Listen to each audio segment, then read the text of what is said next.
Oh, probably because my mic wasn't working. Probably because I had it muted. Oh, hi, Kitty. Hey, I'm over here on Twitch today, trying something out.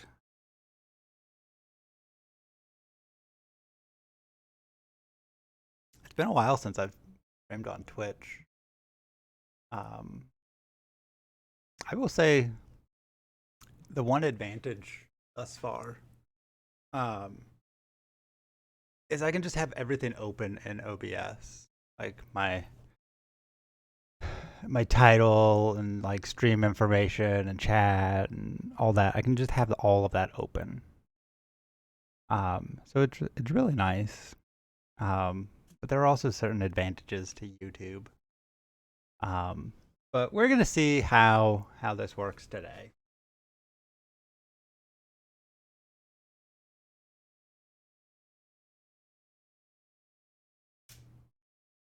Wait. Let me go grab my phone.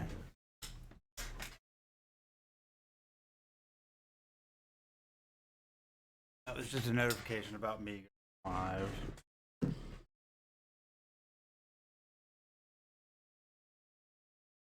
Ah. Katie, go.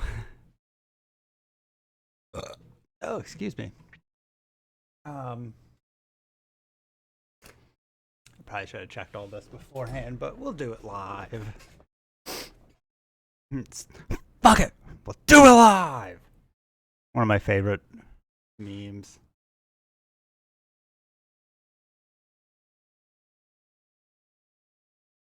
I really wish I knew how to like make emotes or gifs or anything like that, because I would absolutely turn that into a gif and like Mona. Cat just so let's take a look at what are we doing today. Let's take a look here. Okay. Let's get some light in here.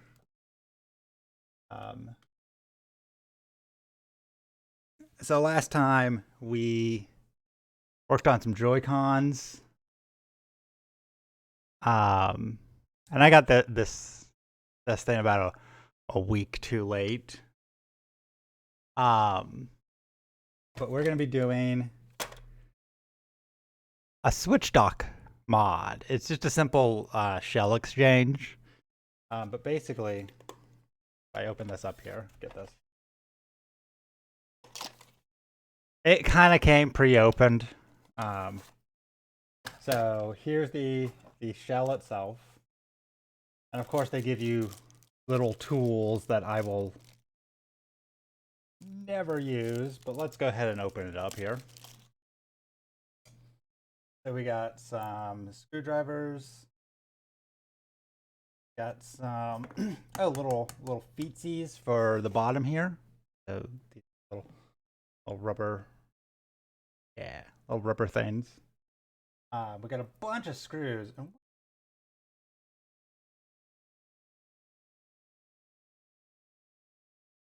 Oh, this is cool. This is like a little miniature portable um it's a little tiny screwdriver. Microscope. That's actually really cool. Might actually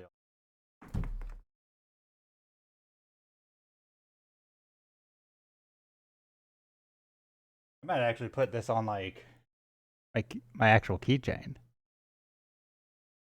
And then we got a bunch of screws may or may not need. So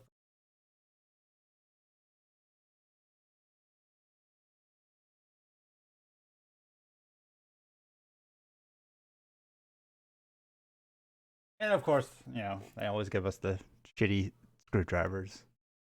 One of the things I want to do with my shop when eventually when I open it is I'm just gonna have a big old basket of like free tools.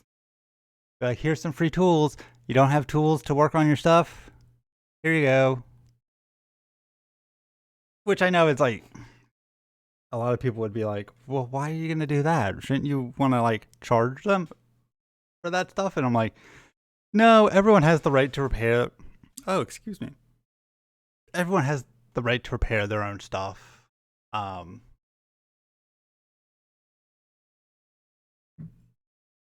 I look at it as repair work as you're not paying the person for the repair itself. You're paying for the expertise. So, because either way, you're gonna have to pay for the part and whatnot. But yeah, so this is gonna be our new Switch dock. It just says, I don't know if you guys can see, but it just says Super Switch. I've bought some shells. I've bought a shell from this company before, and it was really good. I really liked it. You can see we have USB port, USB-C in, HDMI out. But yeah, I'm super excited for this mod. Like I said, I got it about a week too late. This would have been very useful during my vacation to Florida. But whatever. I had to buy a battery, so I went ahead and bought this because I was like, it'll come in handy at some point. But like, don't get me wrong, I love the Switch dock. But this thing right here is more useful when you have a setup at home, like you have a dedicated spot for it. You plug you slot your Switch into it and everything, and it just kind of stays there. It's nice. It doesn't move around a lot. It's got just enough heft to it to basically stay in place. You can leave all your connections connected to it. So if you have like one of those GameCube controller adapters, you can basically leave that plugged in. And I really like the fact that they made the dock big.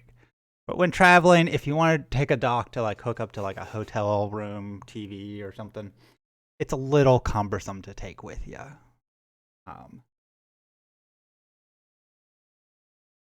So this takes the place of the shell. And I know what you're probably thinking. Well, why don't you just buy a third-party dock? Well, the Switch has weird power requirements.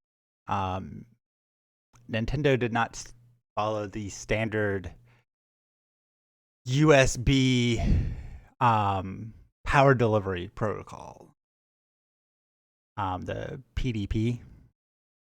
And so it's a little weird because like when you plug it in, it actually draws more power than it than like normally needs, like to say charge or something. And the Switch will actually overclock itself when in the dock. So it's just really weird, and a lot of when the Switch first came out, there were a lot of people being like, "Hey, I used this third-party dock. I put my Switch in there, and it bricked my Switch." And I never got third-party dock because of that. But this I like because it uses all the internals of this, so all the power delivery stuff is the same. It's just in a smaller form factor. Um, so, so yeah, pretty straightforward. Let's go ahead and start getting stuff apart. I'm going to. Oh, let me actually take a look at these screws here.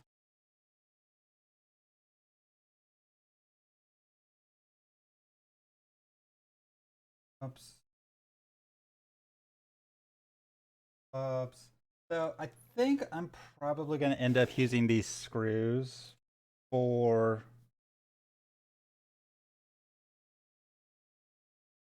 the actual casing. That way I can just kind of rebuild the dock and have the shell. Make storage a little easier. So let's go ahead and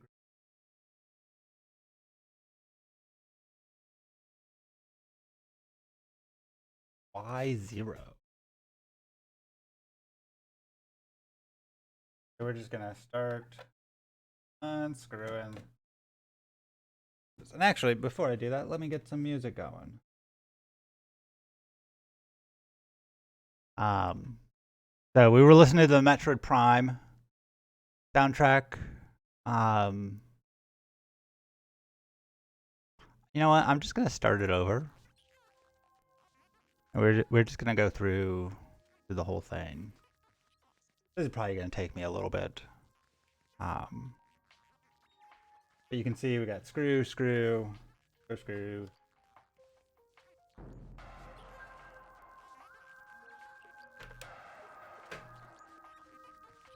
So just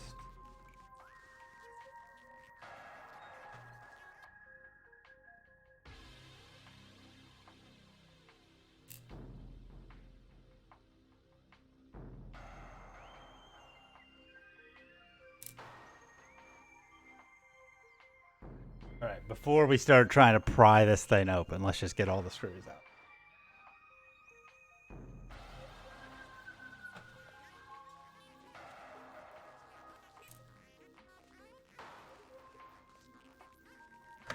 Okay, so these ones down here are actually a different one.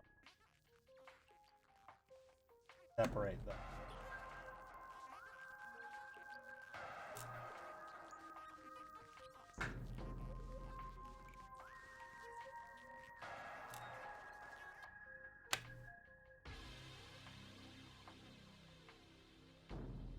All right, and there we go. There's our first bit out. But yeah, this is what the inside of the Switch is. It's basically it's just a circuit board. It's a pass-through circuit board. You got your power delivery, your HDMI. I'm sure there's a little bit of processing in here, but I can't imagine it much. And you can actually see that the circuit board here is clipped in.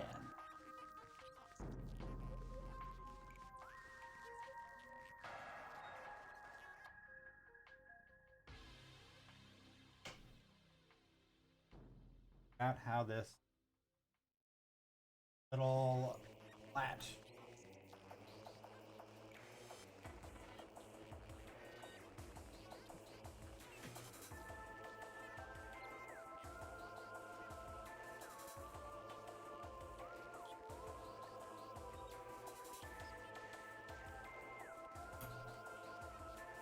Yep. It's that right there. So that just pulls up.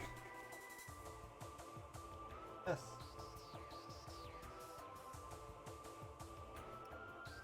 There we go. And this will actually go out to the USB port here.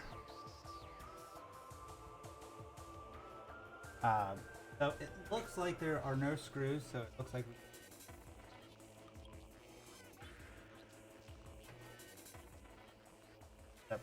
do have a little cable right there. Pull that out.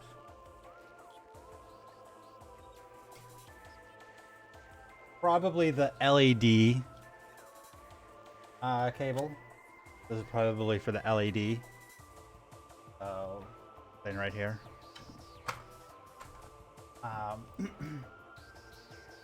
Okay, so let's get our next out here.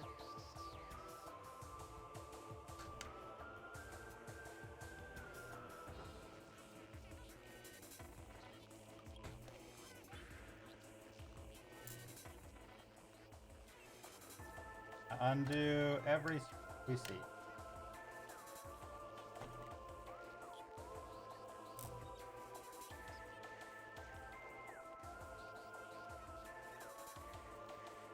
And this is actually just an extra switch dock that I had. I wonder if there are screws under there. How far down can I pull this thing before you guys can't see it? Alright, so I basically just need to stay above this line here.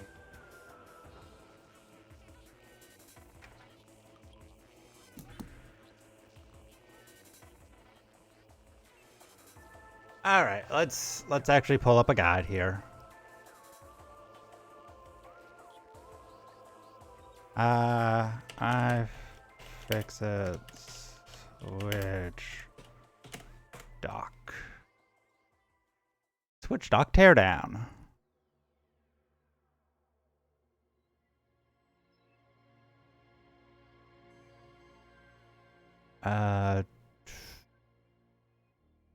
Did they X-rayed the box? Oh my god, that's kind of amazing. Let's get all the way down here to the switch dock. Okay, we've got that, we got that. Here's all the different chips, so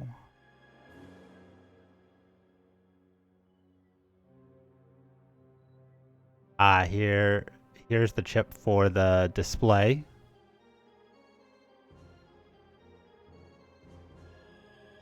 Power delivery. So this is the chip that makes the switch dock weird. Or it might actually be this one, because this is also a power delivery controller.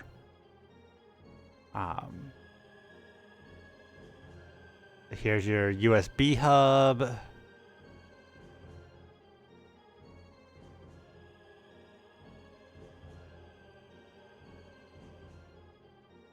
Oh wait, no, I want like an actual like tear down of the switch dock.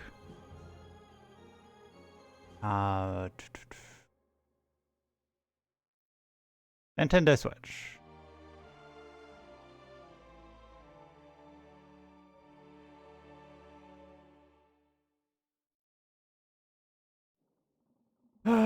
Switch dock. No.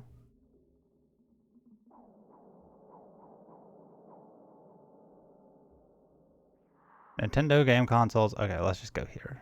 This.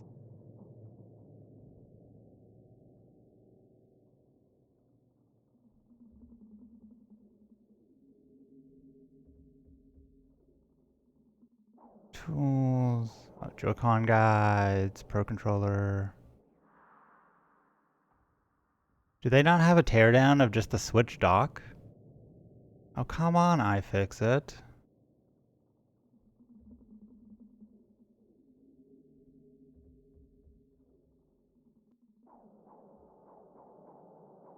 Hi, kitty. No, you can't be up here.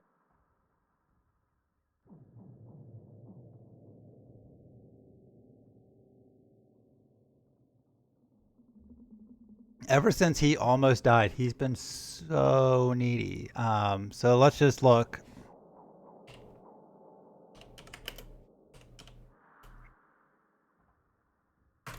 Switch dock teardown.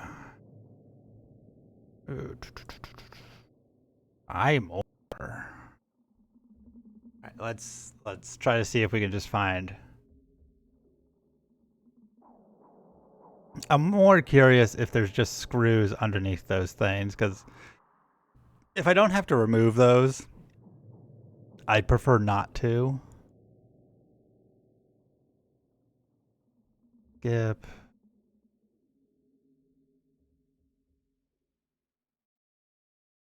Oh, okay. There's some deep set ones. Okay.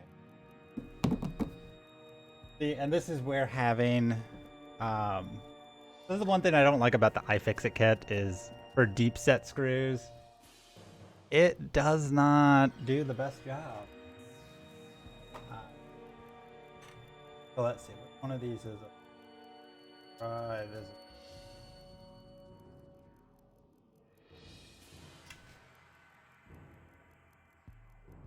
this. They do have precision screwdrivers.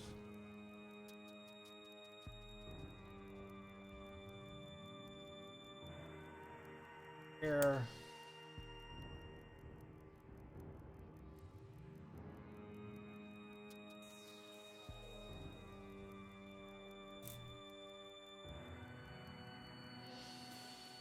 Three over here.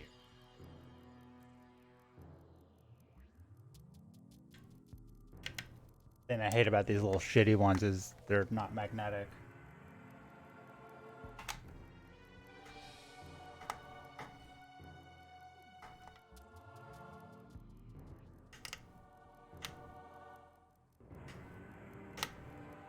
Oh, come on. Fucking get in there.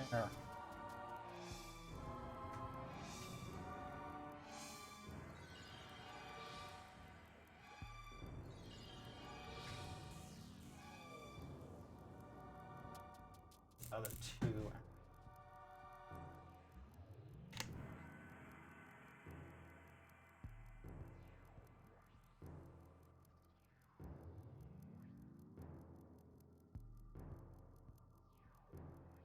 Take this driver up. I have many others, so I think the screwdriver I was using, the tip of it got like all bent up. Yeah, I mean, that's what you get for using cheap screwdrivers. I have a set of precision screwdrivers. I just don't have. All right, let me look ahead here. Okay, so it doesn't look like there's any under those feet. Come on. Take a look here.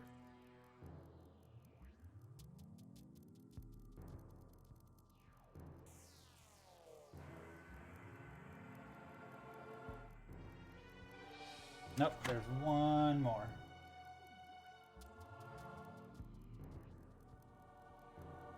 More hidden over here.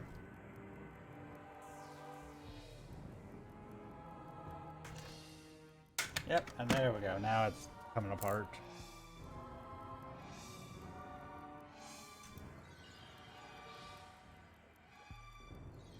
Oh.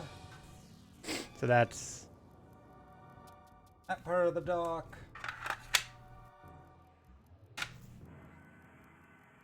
Whew. Okay, and then it looks like we gotta take. See if we can get this LED.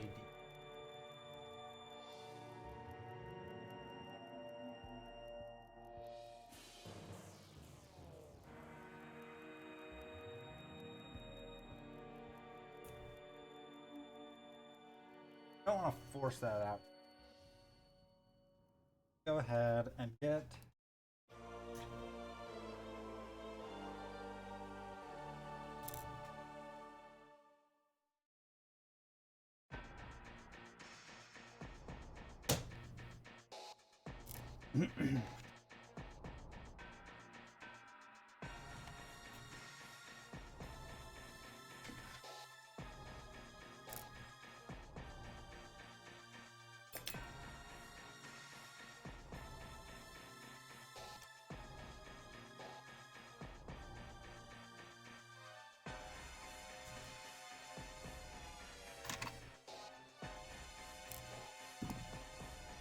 Okay, and then yeah, so there's the little springs switch.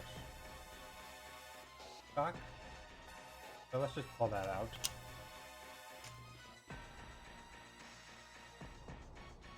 Put that over to the side. And we gotta take a look at.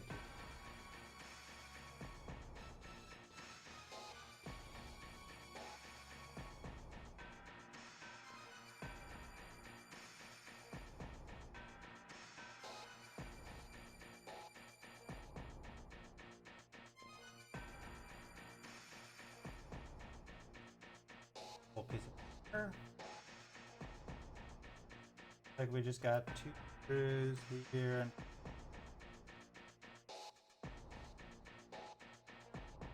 2 screws.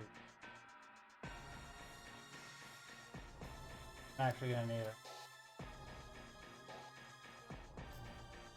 a much smaller.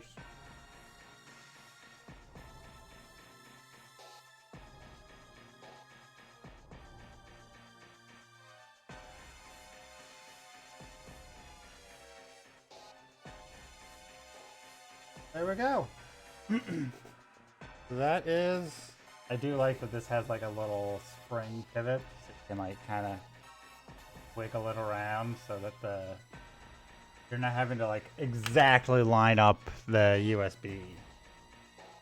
And then this is just gonna slot in right here. Probably I had to unfold this. Like it slots in right, yeah. Just like that. And then this obviously has only one orientation it can go, the one in which all of the things are.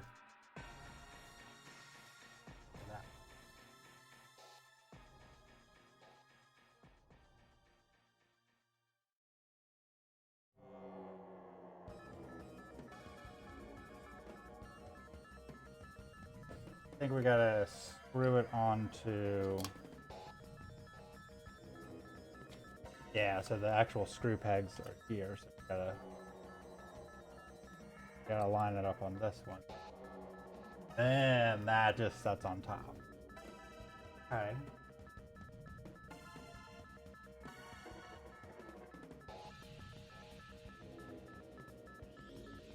Now I wonder. Let's go to the product page for this.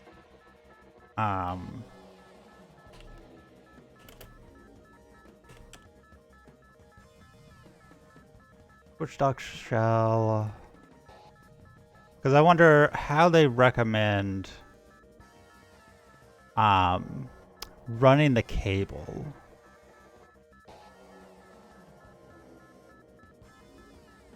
Yeah, so here's the basic like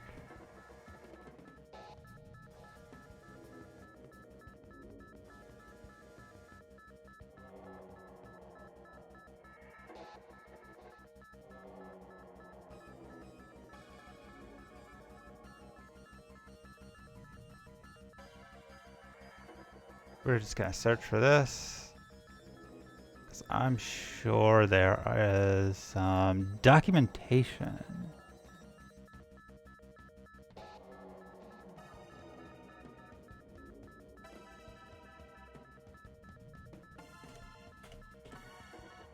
Instruction.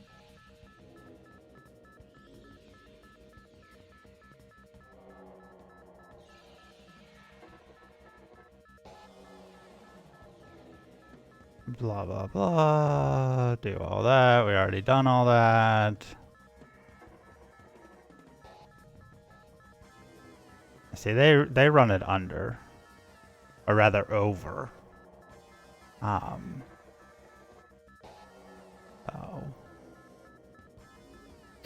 Okay, well.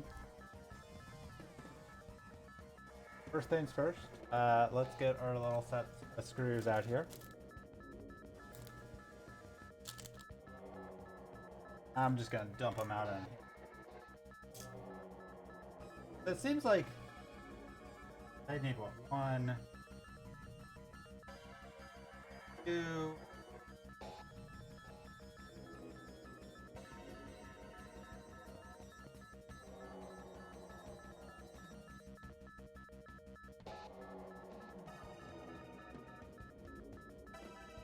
Oh.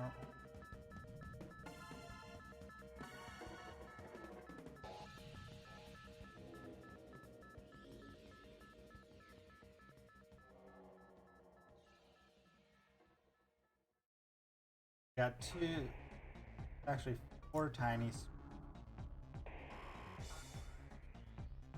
Uh,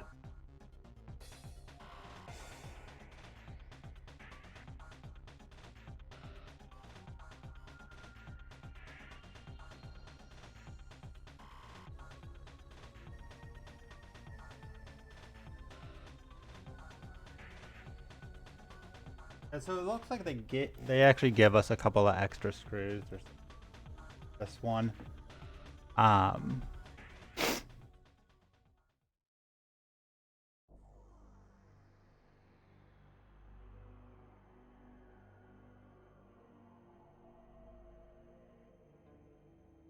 because it looks like maybe these are for the holding the shell together, and then these are for holding them down.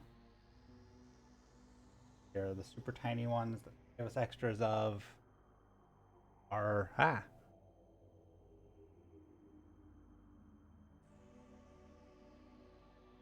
um for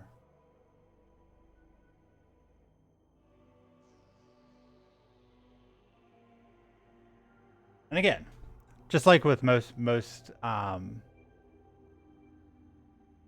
third-party cases, the holes on these things are not retapped. You have to be careful. You don't want to over tighten. You also don't want to like not tighten them down enough. So let's fold this guy up.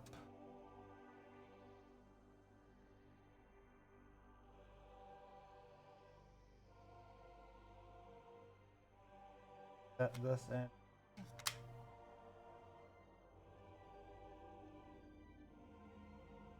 It looks like we got, because here and here are going to be the feet, or where we put this part on.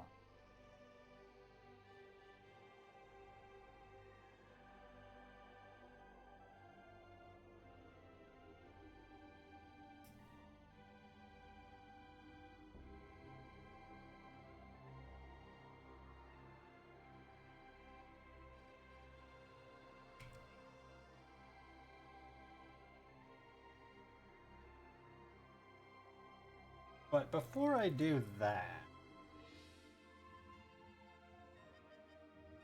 actually, I'm gonna undo that screw because I don't want to put that in there just yet, because I need me some LEDs on here. I'm gonna figure out. Okay, here is the LED. Wait, it's gonna be back.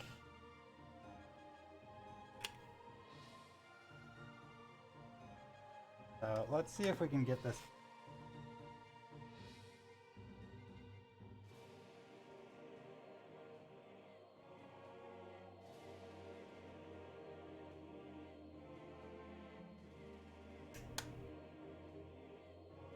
So there's the LED light channel. Like it's just wedged in there. Let me get my other.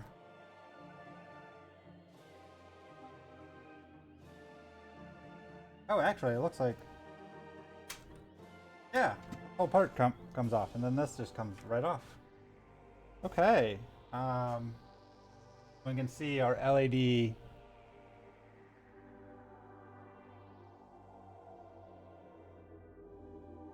LED is right here.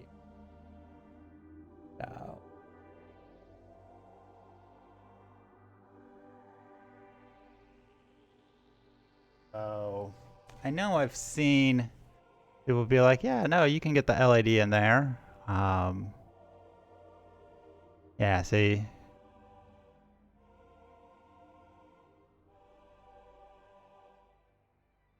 Yeah, see, they put it in the back. So that's what. That's gonna be this side over here. It looks like, because it looks like it's the closer of the two.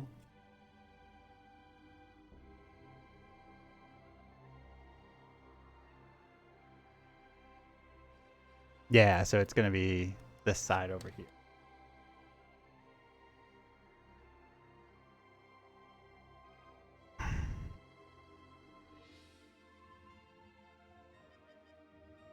And so it looks like they actually got the. Oh god.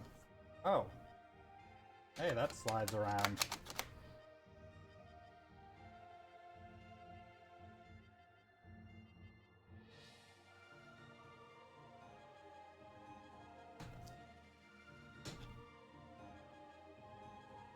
Okay. Here's my little thing.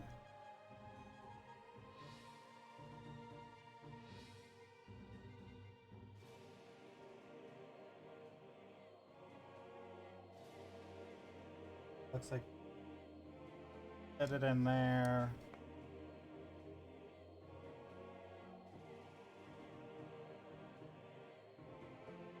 This just sits LED. There's a little hollow space in here.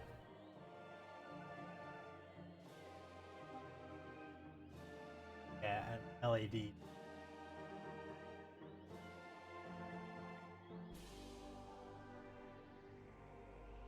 So let's get the LED plugged back in.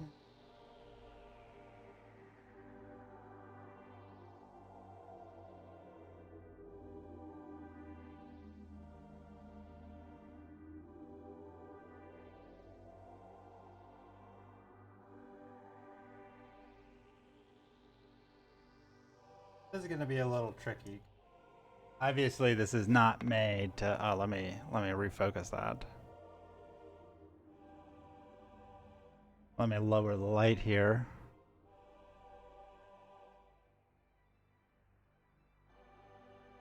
This is not. This LED bit is not made to go in this case. By default.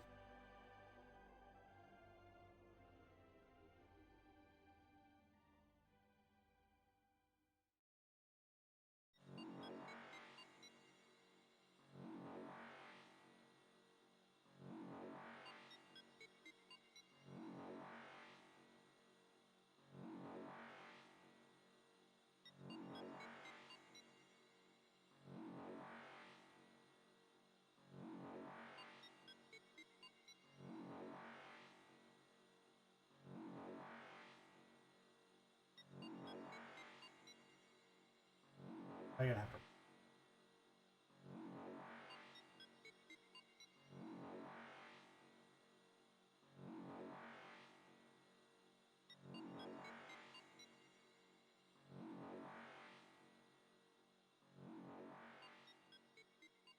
Light here.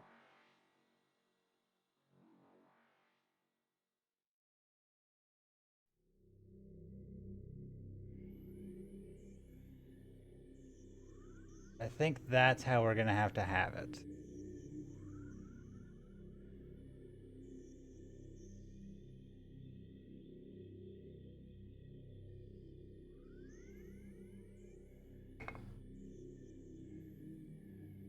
Now the hard part's gonna be getting everything to slide in correctly.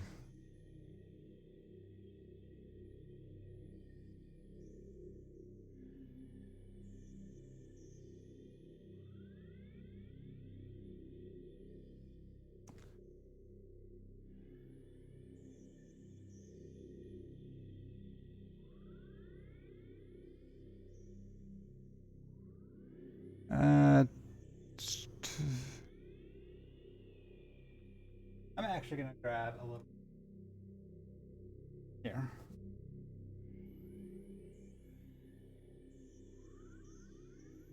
And we're gonna see if we can tape this LED tape the LED diffuser.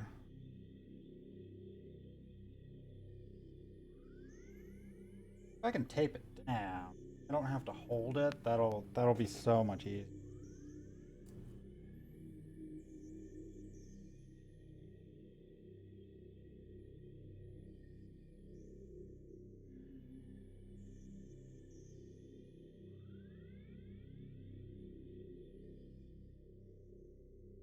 Okay, there we go. That'll kind of.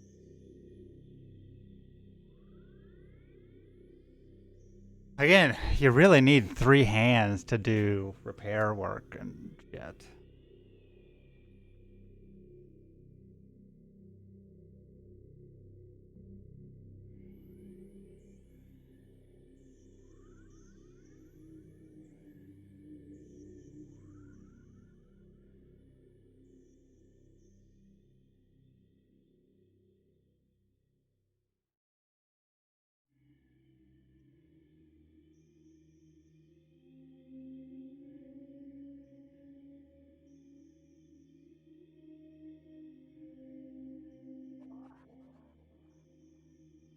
Yeah.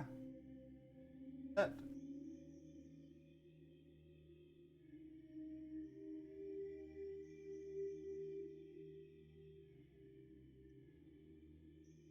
But yeah, that's it. Sure. Yeah. Yeah, we got it in there. Very nice. Very nice. Yes.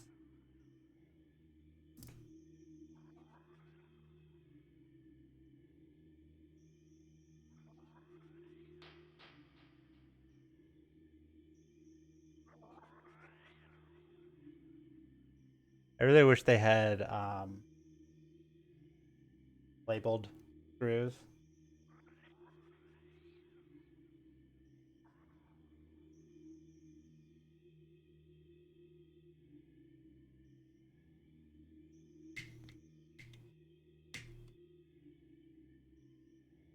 rather than just like, Hey, here's some screws. Like, here's the screws that go in this part. here's this. It's like some of these. You know what you're looking for already.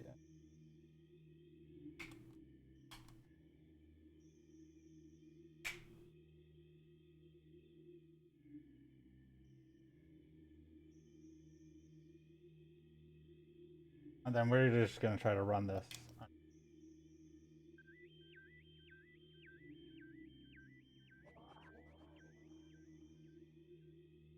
I think that will be enough.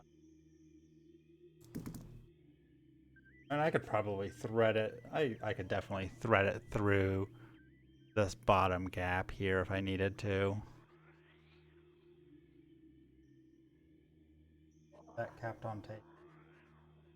Place until we get all that buttoned up.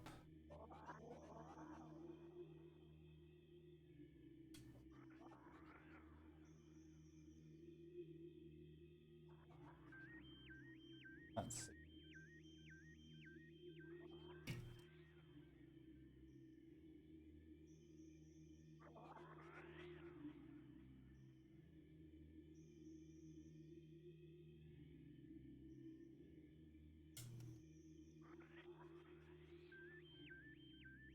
Actually, let's see if I can get that threaded to the bottom. Of course, that'll mean taking this bit out again.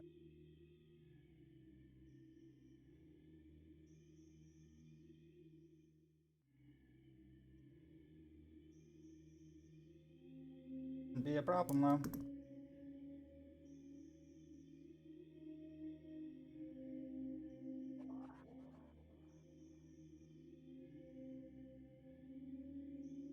I should cut that. As an extra little layer of insulation. The plastic and the Connectors.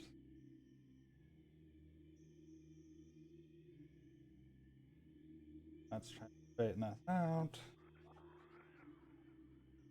Going to thread this.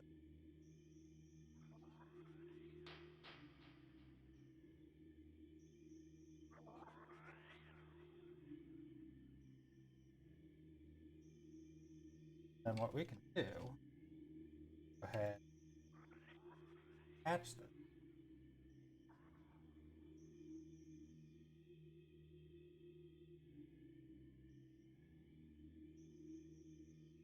If I can get.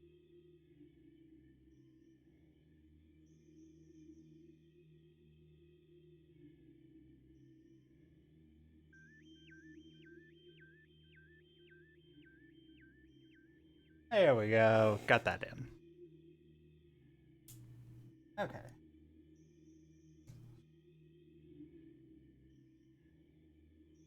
Gotta back through.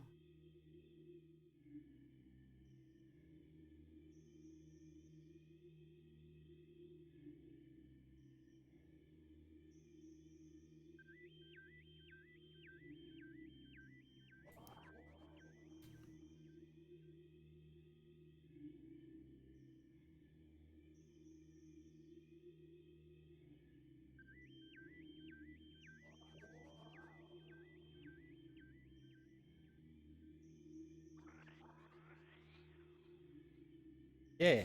Okay. Yeah. So we actually did talk.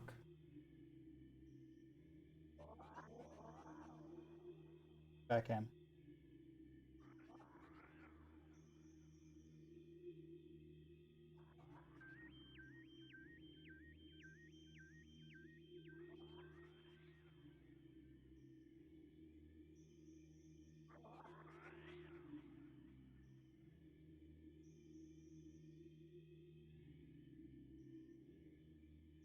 There we go. And screws back in. I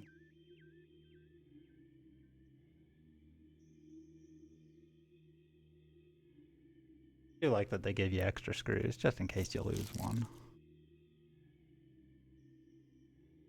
Out. M.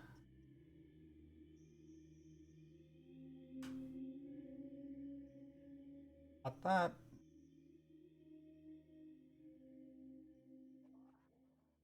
See, I wonder, like, so the ribbon cable here is blocking. Don't like. Yeah, I don't like that's those are doing. We're actually gonna change it.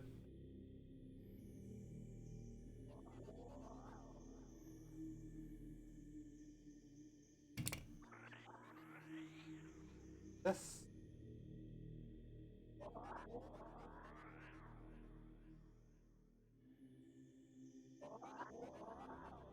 Unthread this. We're just gonna put this in.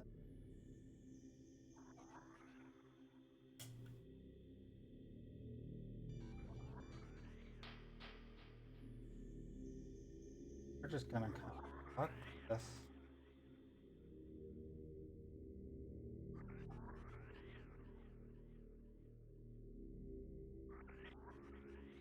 There. Not the prettiest job ever, but ew. Then we're not blocking those vents. Not that I think the dock needs.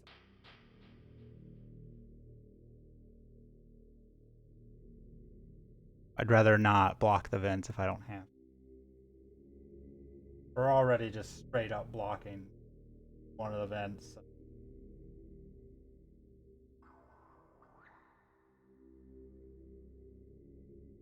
And yeah.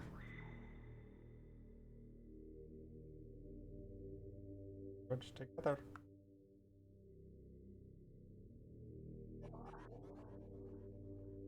There we go. And then we can put in our screw.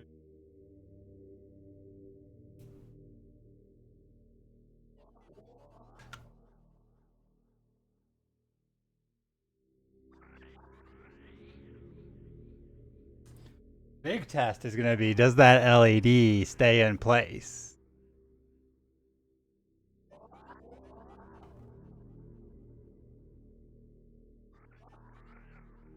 You know, or is it going to like, once we take the tape off, is it going to start moving around?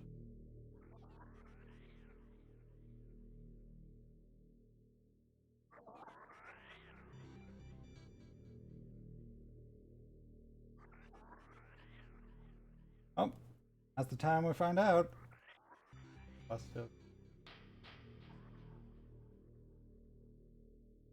Yeah, it seems like it's gonna stay put pretty well. And there we have it. Well, actually, not there we have it just yet, because we gotta put the little feetsies on. You gotta have little feetsies. Let's.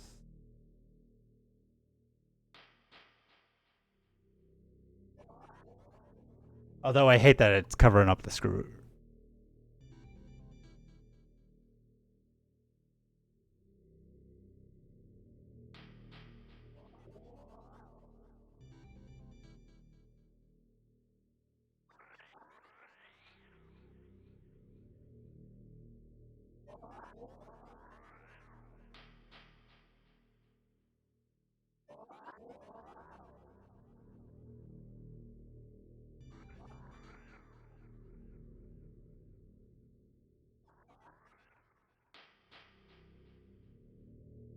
And then there we go.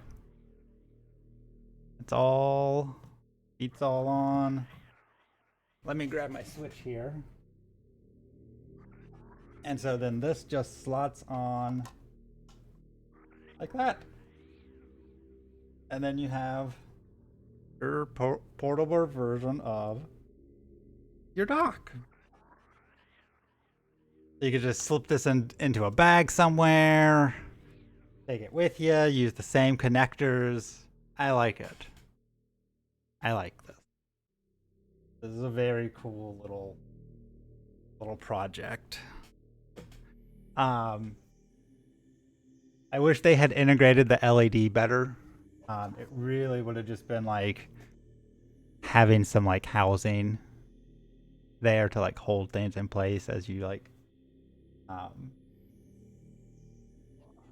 you kind of lose the functionality of like the USB-C has a little bit of wiggle in it.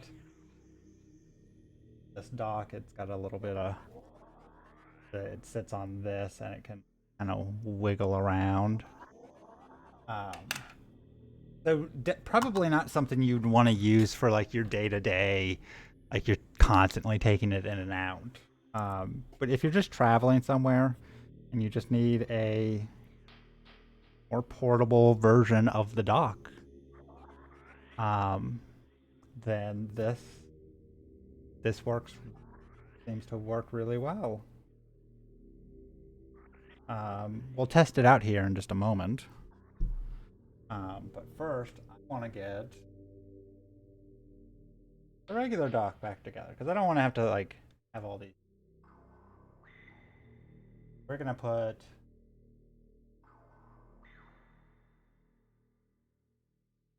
OG dock.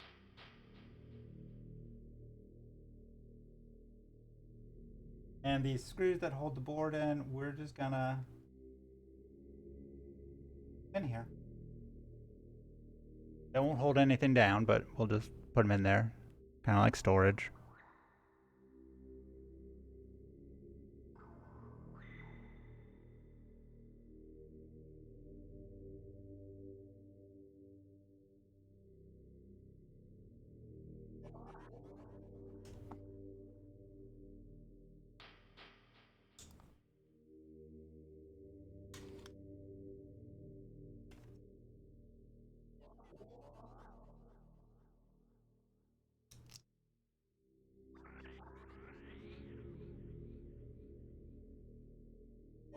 This is frames are just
Ah. Reconstructing the dock. Obviously, there will be no electronics in it.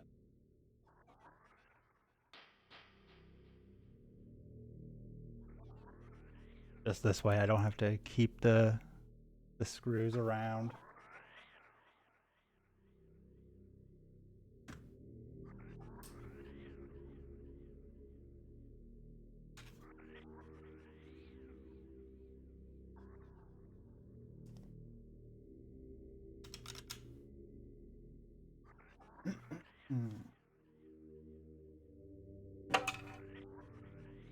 Oh, what I'm gonna do with those little piece of paper? We'll probably just hide it some case.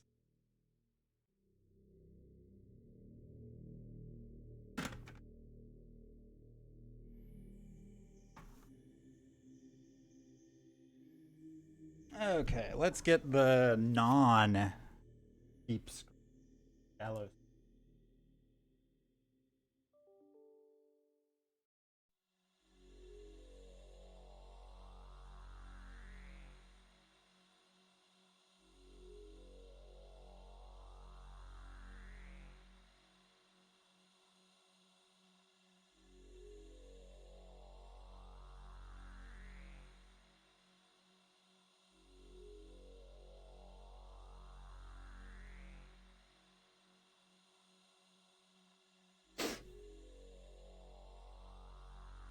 All right, where do all these screws go? Ah. 1, 2, 3. 1, 2, 3. 1, 2, 3. Okay. And I need my whatever.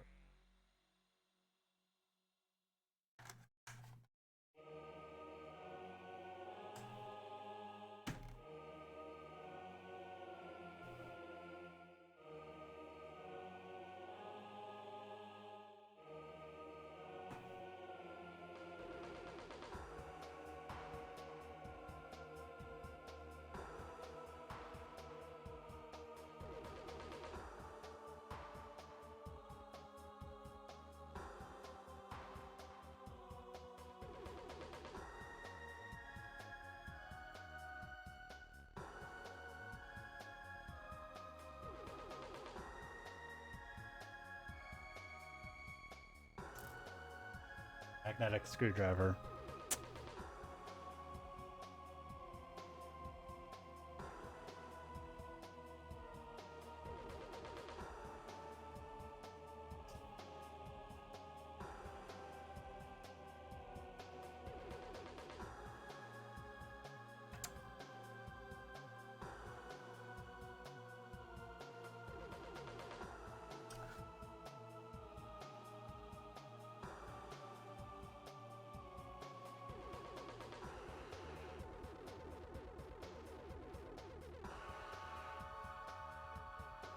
Yeah, there we go. That'll hide that little piece of paper. Hopefully that doesn't like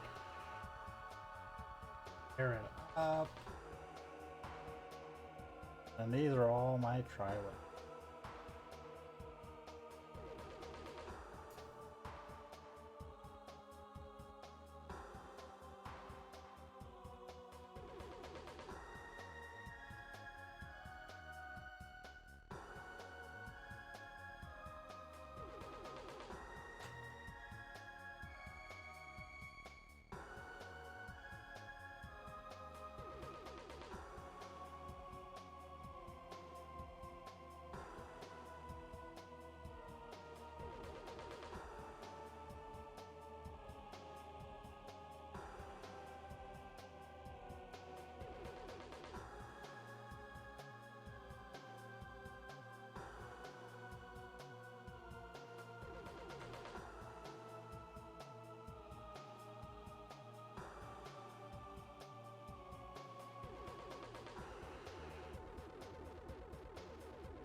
There we go. It's all back together. It's a shell of its former self.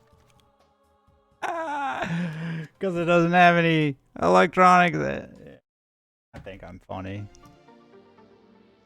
That's the important part, is that I find myself funny.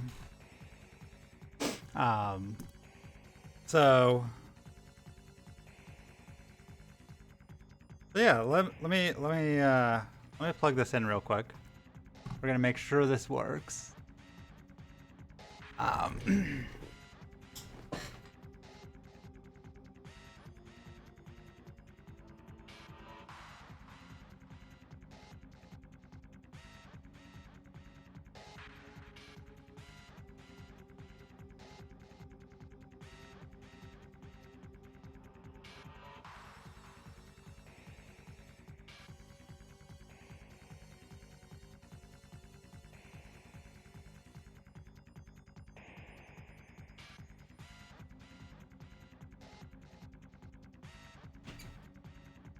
Okay, I'm not gonna like switch shit over just yet.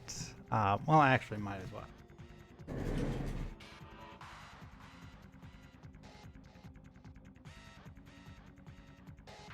I do plan on. I want to stream some Metroid Dread today. So let's.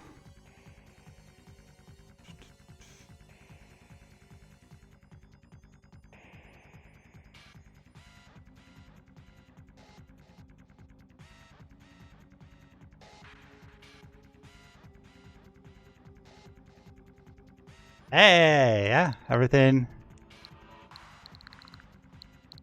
seems to work just fine. So I mean, the bad thing is that the cords come out the side. But that's not really a big deal because, like I said, this is more for portability. So being able to take your Switch somewhere. Oh, good. Music's still going. Being able to take your Switch dock with you and plug it into like a big TV in like a hotel or wherever you're staying over at a friend's house. Maybe they don't have a Switch.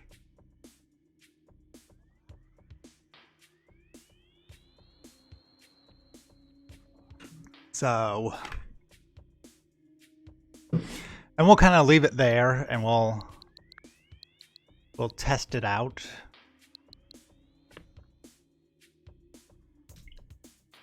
Let me.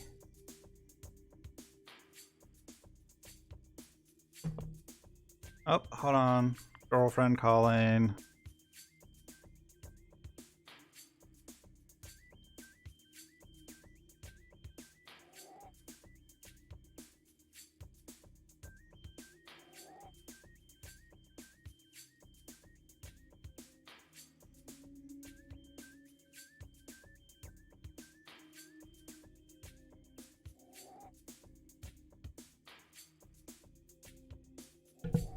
I'm gonna be right back. I'm streaming. No. Yeah, no. I'm gonna go on break here real quick, so.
Hey, I'm back. Hey, first time viewer. Are you?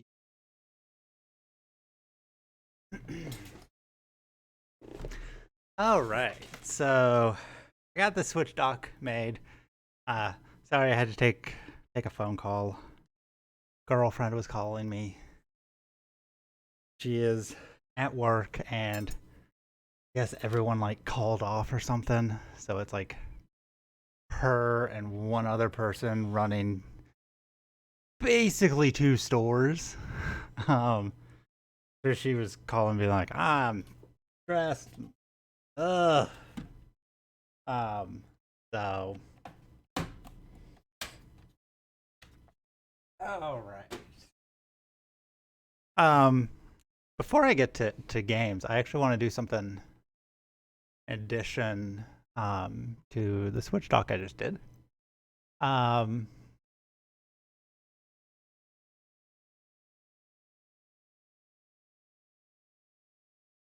I want to let me pull my web or my camera back up here. I want to take a look at this thing again. You guys followed me over on YouTube at Lady Farah. I made this like ultimate Switch Pro controller, right? And it's got magnetic parts to it. The triggers are all clicky, like you can hear.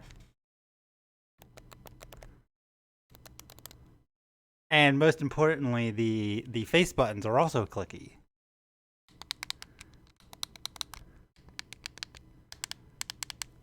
Um, but the one thing that is not clicky on this is the D-pad. And I want to do a bit of exploring here, because I have a couple of questions that I need answers. Really want to make the D-pad clicky. But again, certain questions I have.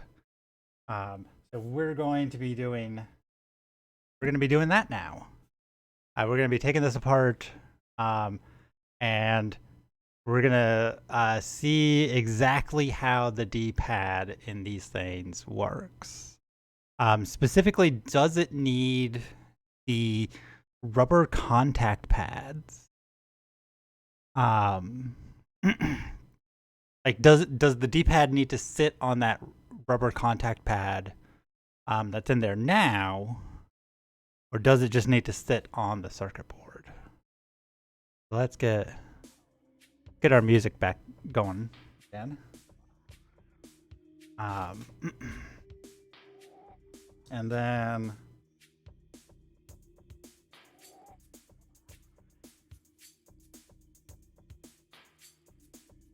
get our screwdriver.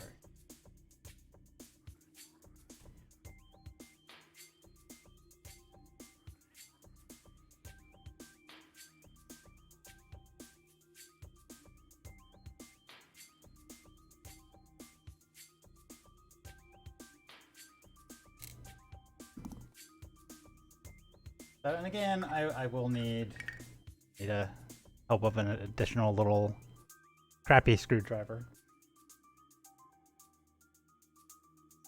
Go ahead and take that part off.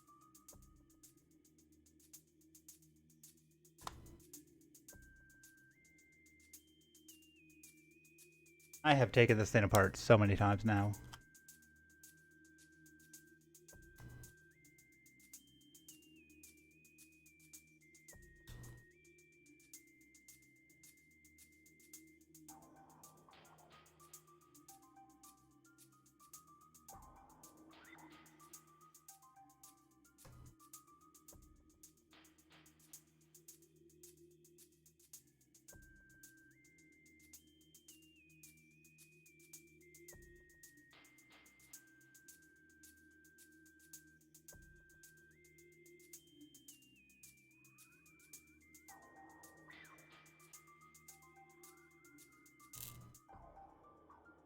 Taken it apart so many times that the screws are kind of like set in there.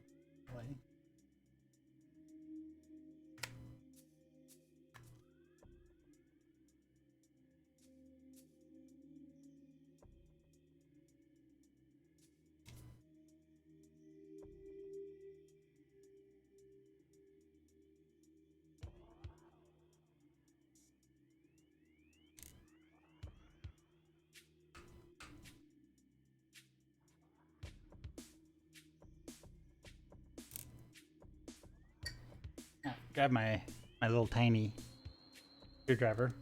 Go down here that I get at.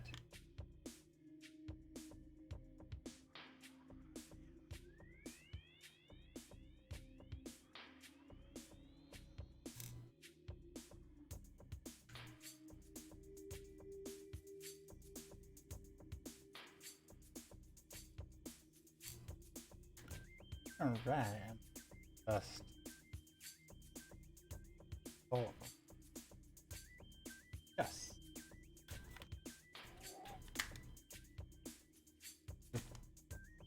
Peel part back. Undo this little ribbon cable down in here. That. This part we don't really need to mess with, so we're just gonna set this off to the side. Really wish I had a better camera.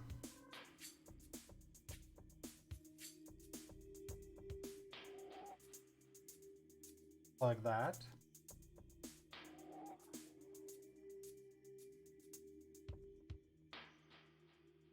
These.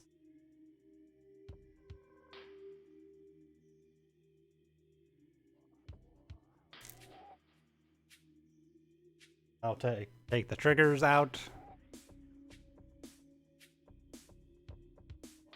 I really do love this controller. Like I think this is one of the best controllers that's ever been made.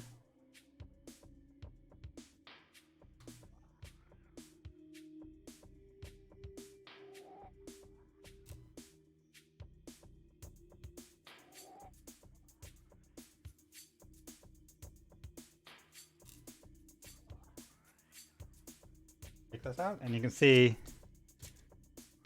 the mod that I did here. Little clicky switches. See. Little clicky switches, but there's no clicky switches over here, which is what I want. So what we need to do, and it looks like if you look, this D-pad looks like it does not sit all the way down. Like this little peg here does not come all the way through this hole. And that's what I want to test. I want to test what happens if I take this out.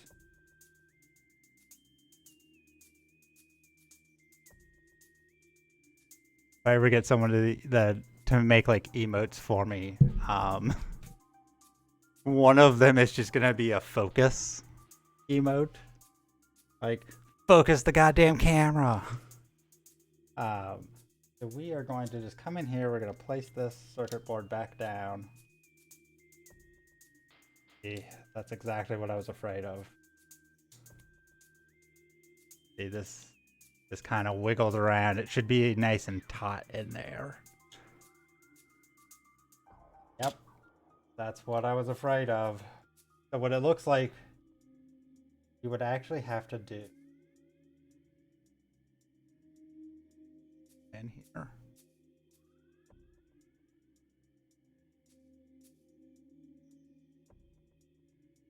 So because the D-pad does not sit on the board, right? It actually sits in this little thing. It just sits right in here. And this can be pushed down. Okay? And this is what prevents you from being able to press every direction all at once. This little contact pad plus this little pivot here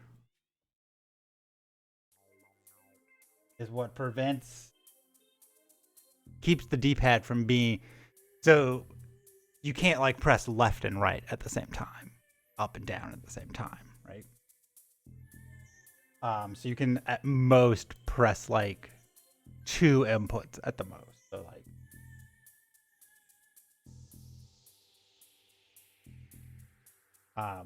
so it looks like what we would have to do is come in here, actually cut out this center, and don't really want to do that. Let's look on. So we're gonna go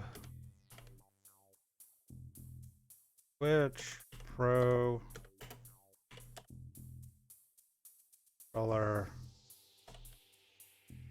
Contact Pads, because I'm sure you can't just buy a D-pad contact pad. Well, let's see here. You can buy replacements.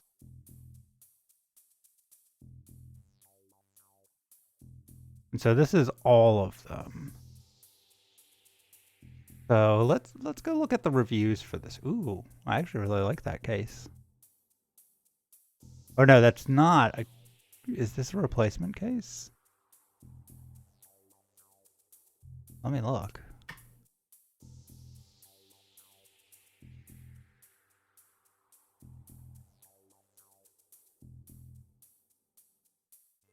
Cannot tell if replacement.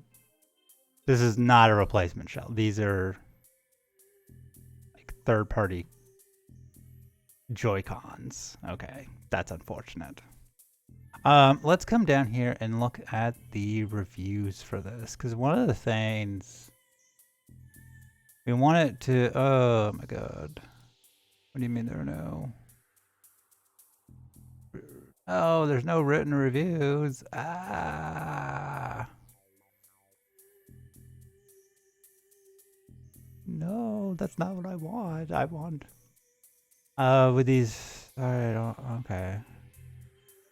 There doesn't seem to be.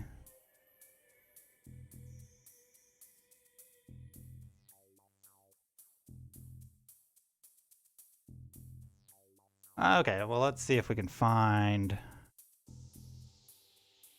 some other. Here's some eBay stuff. Ooh, these are much cheaper. Only $8.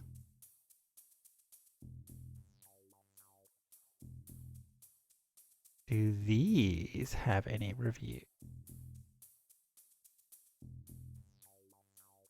Be the first. Nope. None of these have reviews. I can't imagine why people wouldn't review contact pads for a Switch Pro controller.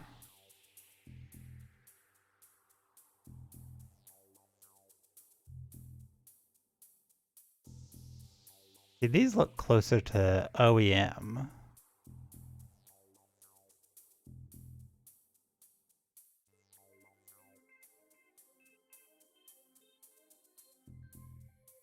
And of course, no reviews.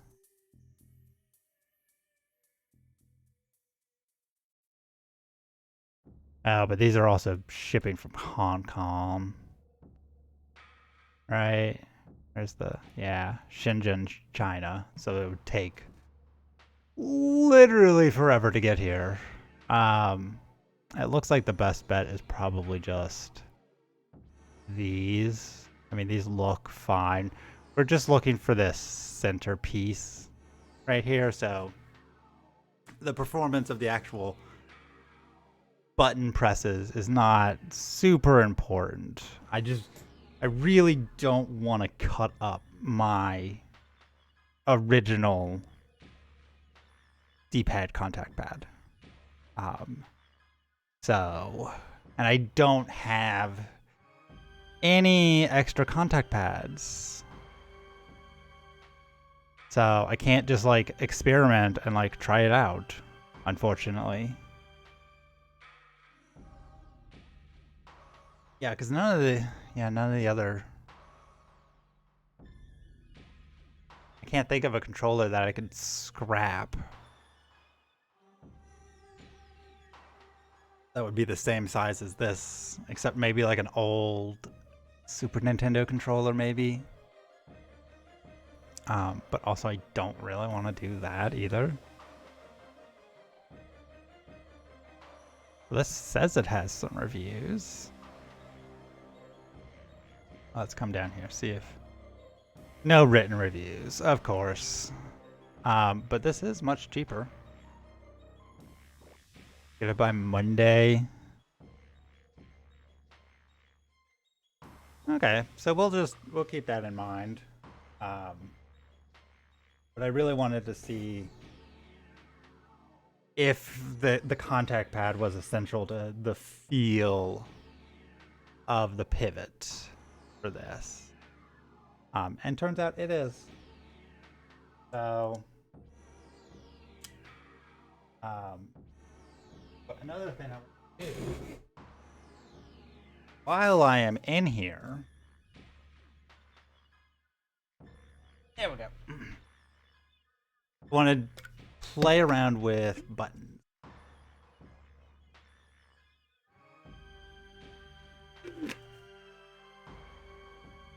Hydrate or dehydrate.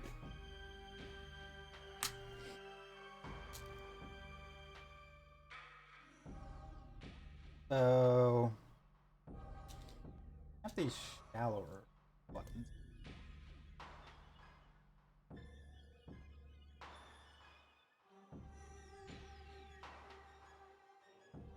Zoom in and show you guys. I have these little shallower buttons. I think they would fit. Those are actually way too big. That would not. What about the ones I use for over? Those are also too.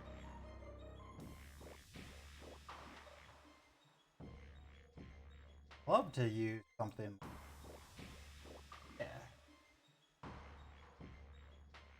Yeah. But I'm not exactly sure how the wiring would work on it.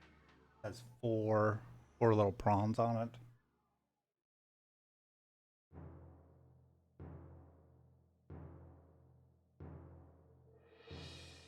And then solder it on there. Oh well, here we go. Here's a really tiny.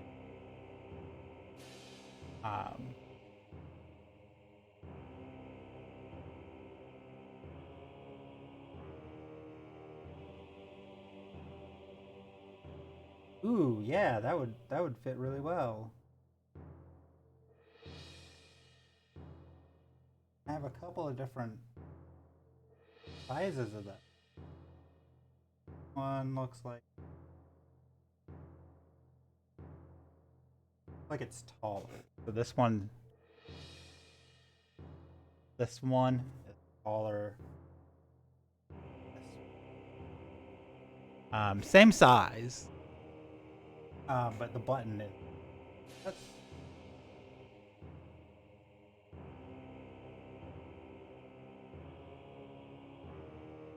let's see. I want to see how this would. Gonna take some.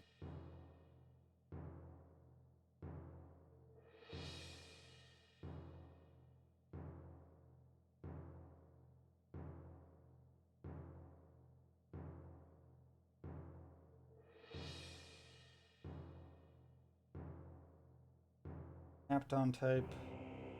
Ah.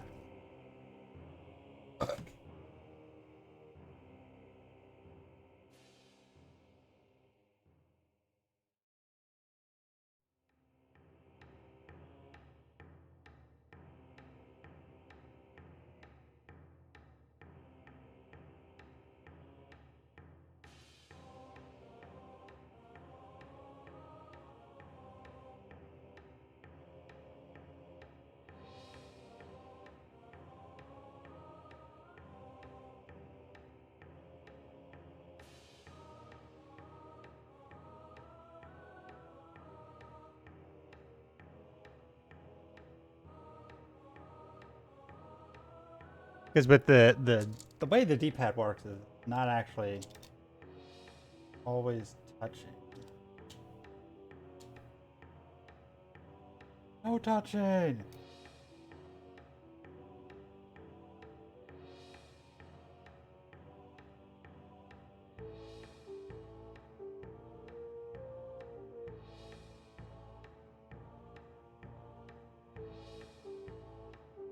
Oh. Tapped on tapes blocking one. The little seat.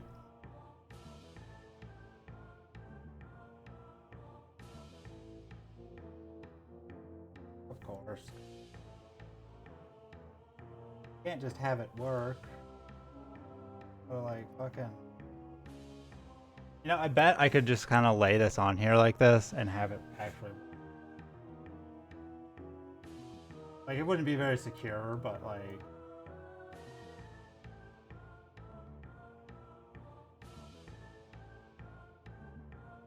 But like, I bet I could just do that and have it work.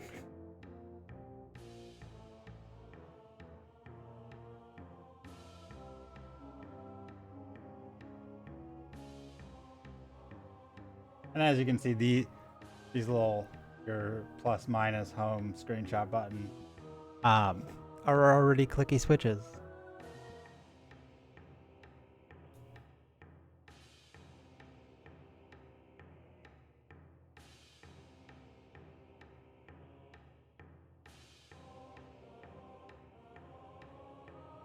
That does work pretty well.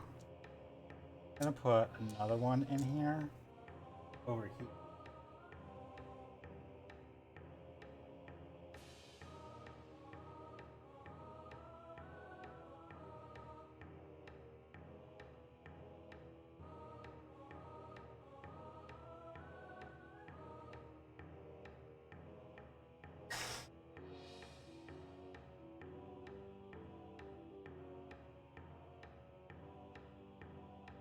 I noticed I have quite a few people in chat.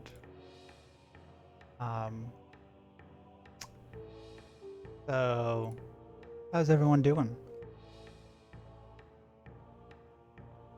Yeah. Everyone's day is going good.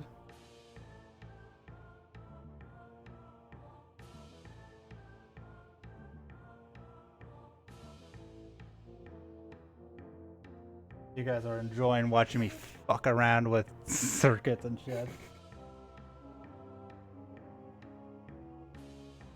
It kind of boggles my mind that people would actually be interested to see this stuff.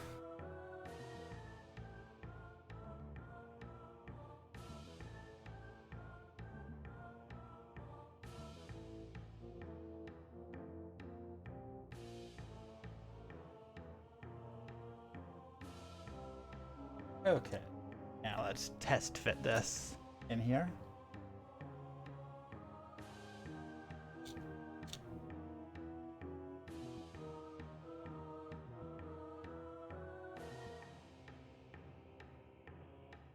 I think it fell out.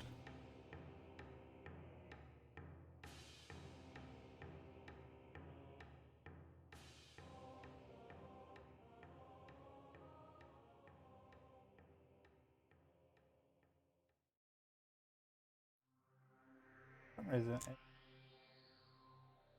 maybe this is.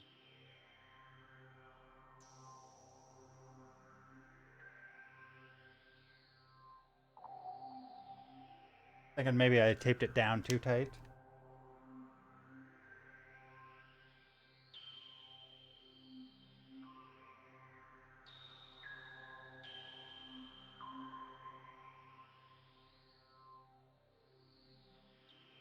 Kind of playing around with the pivot here.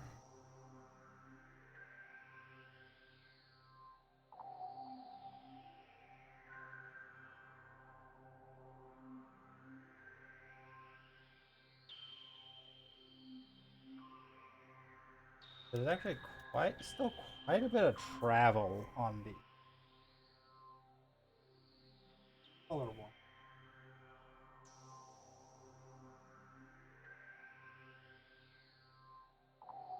Oh, see, I think I grabbed one of the taller ones and one of the shorter ones. I did. I grabbed one of the taller ones. Heyo, friendo. I'm an idiot. I grabbed one of the smaller ones. That's why it wasn't working right. Yeah.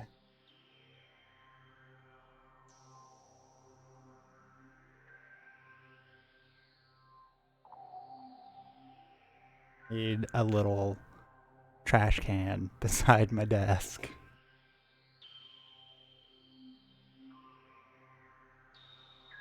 Yeah, here we go. Here's in there.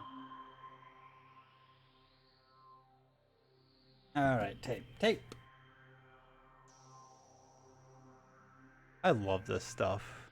How am I? I am doing pretty good. Find the end of the tape.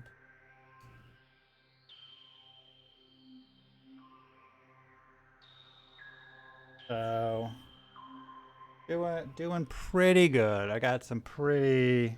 It wasn't terrible news, but it was like more disappointing news.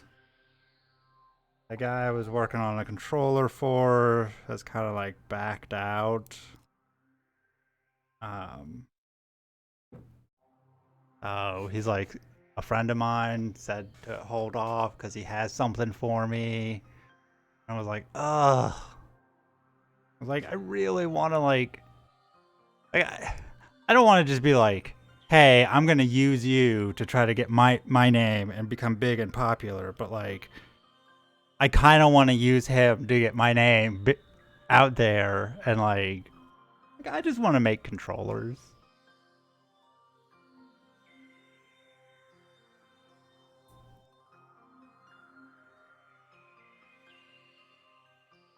Like if there's anything I've learned in the last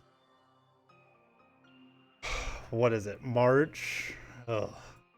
The last 3-4 months since kind of like a bunch of crap's gone down. Really just want to make controllers. Like I love doing this stuff.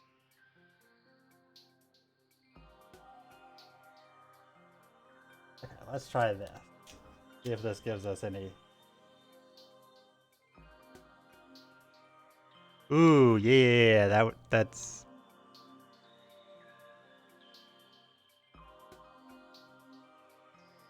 See, what I'm worried about though is because they're not right up against. These buttons are not pressing right up against these parts, like this part right here. That's gonna kind of shake around in there. But I won't really know until I cut up one of these contact pads. So I guess that's the next thing I need to get is ordering some contact pads. But here they don't seem that expensive, which makes sense. I might be able to find them from like a wholesaler or something. Just order like a big old crate of them or something. I really wish these buttons, the ones I have in there, I really wish these guys worked, but they are just too big. They overshoot the contacts on the because these over here these were much more spaced out. You can kind of hey friends. You can kind of see that these switches over here are more spaced out and overshoots it. So unfortunately, those will be pretty. I don't know about that. Yeah. So I'd have to go with these shorter ones. Um, and what happens if I? Nope, that's just way too big. I wonder.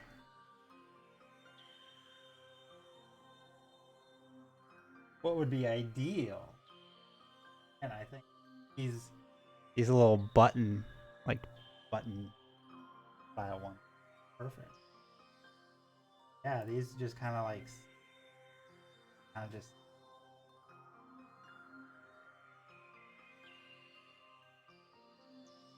Yeah, those would be perfect. But I don't know how the wiring would work because there's 4 pins.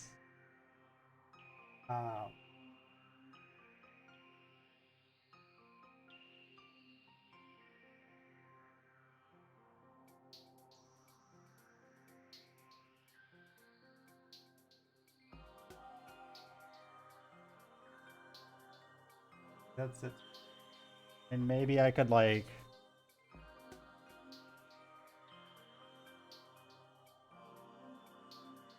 come in and like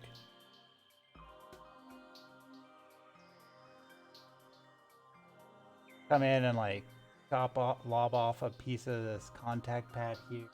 I don't know. Making the D-pad clicky is way more involved. Obviously, I could just add some like material here, like add some material onto like circular sections, because that's where the button presses. So I could do something like that, but that's further modifying this D-pad. Don't get me wrong, I could totally do, but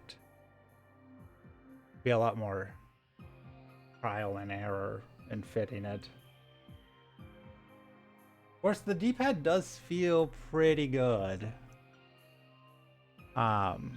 It feels just like a normal D-pad here.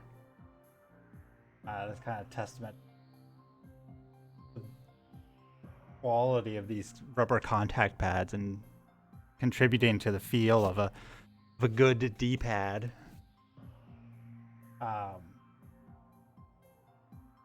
Yeah, because like these are obviously like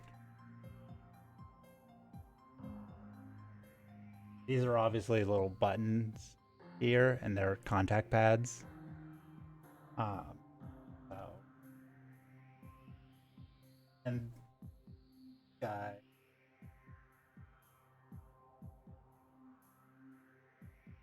These guys. This one's a little bigger. Here. But there's the same thing. Here you can actually see the full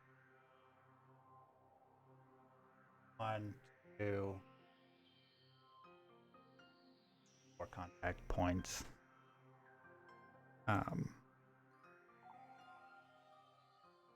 But if you look at the back here, and this is interesting. So like here's the button. This would be the what? Plus button? This would be the plus button. There's only actually 3 points wired up. So 2 of these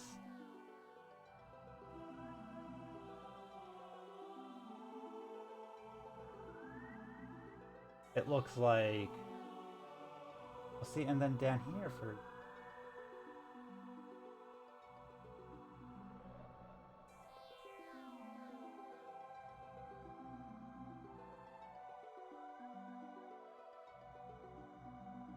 the problem with trying to dissect a circuit board like this is the way these are built. They're built on multiple layers. So like this could be like a tri-layer PCB. And so you can like follow the little wires on the front and back, but there might be some hidden on the in between that you just can't see. And the only way to really know is to cut the thing open. I do not feel like cutting open a Nintendo Switch Pro controller. Hold on. No, okay. I was like, I blocked a hole here. But just a hole for a screw.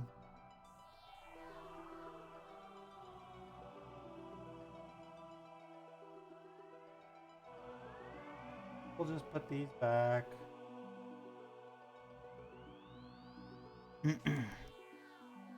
Focus. All these little buttons back.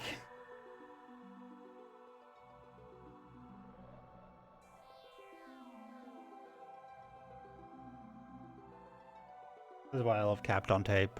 Doesn't leave residue. Really.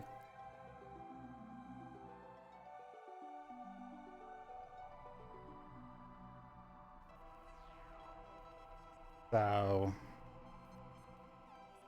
all right. Well, we've explored. We know what we need to do for the D-pad. Unfortunately, it's quite a bit of work. Whether or not I will be able to do said work is another thing. Well, let's go ahead and get this controller back together.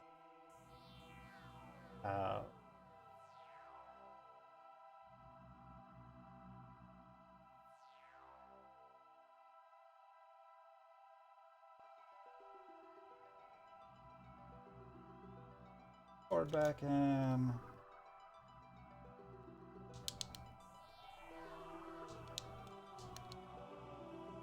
Now the tricky part with this mod, heckin' rip. The bad thing with this mod is you can't just type it down. Kind of like gotta. I mean, the D-pad on this is still really good.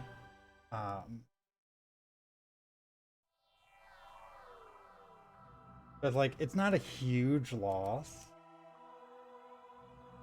It's just like, it would have been cool if I could have made every single button clicky. Those clicky buttons.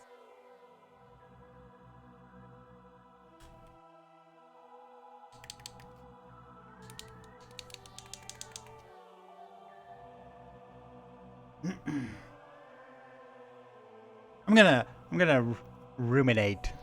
I'm gonna think on this whole D-pad situation. Maybe I'll come up with something.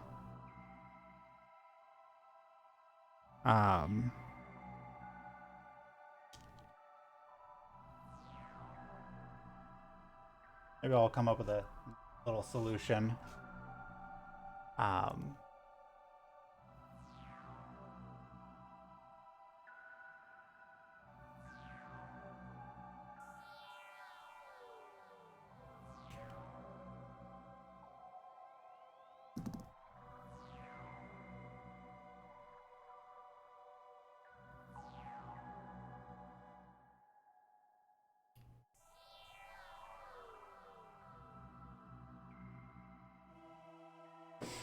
You know, I'll just have to open up my own store and like offer custom controller mods.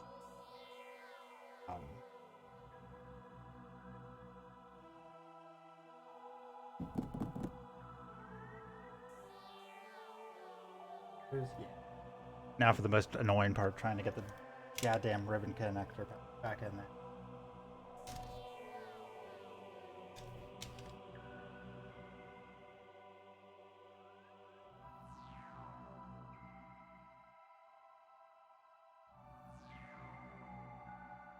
Or maybe some of my friends that like have jobs will be like, "Hey, make me one of them controllers that you make."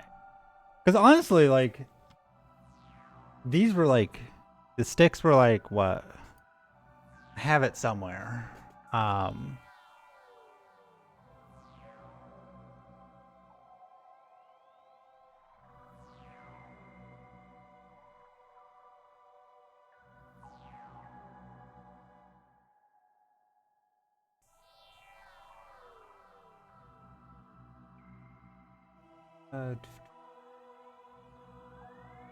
You're thinking about it.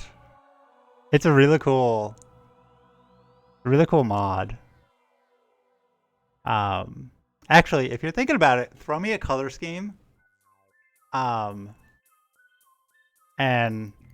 like, what colors would you want? Because like, obviously, you can go absolutely ham. Like I decided when I was doing this, I'm gonna do like, this is a Splatoon controller, so it's got to have all the colors in it. But you know, pimp, pimp, pimp. Cause what is it? Controller.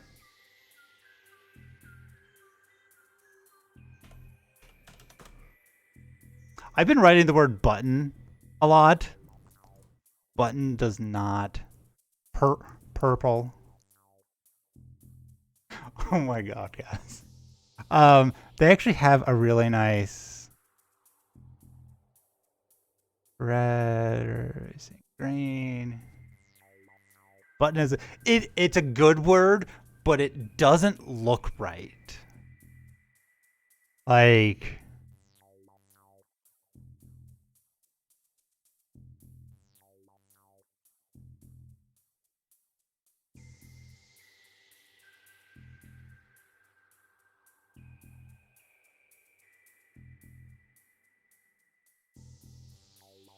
so they got these really nice metallic purple. I really like those. Where are their regular purple? I know you have them because I bought some. Actually, yeah, this is the purple button set.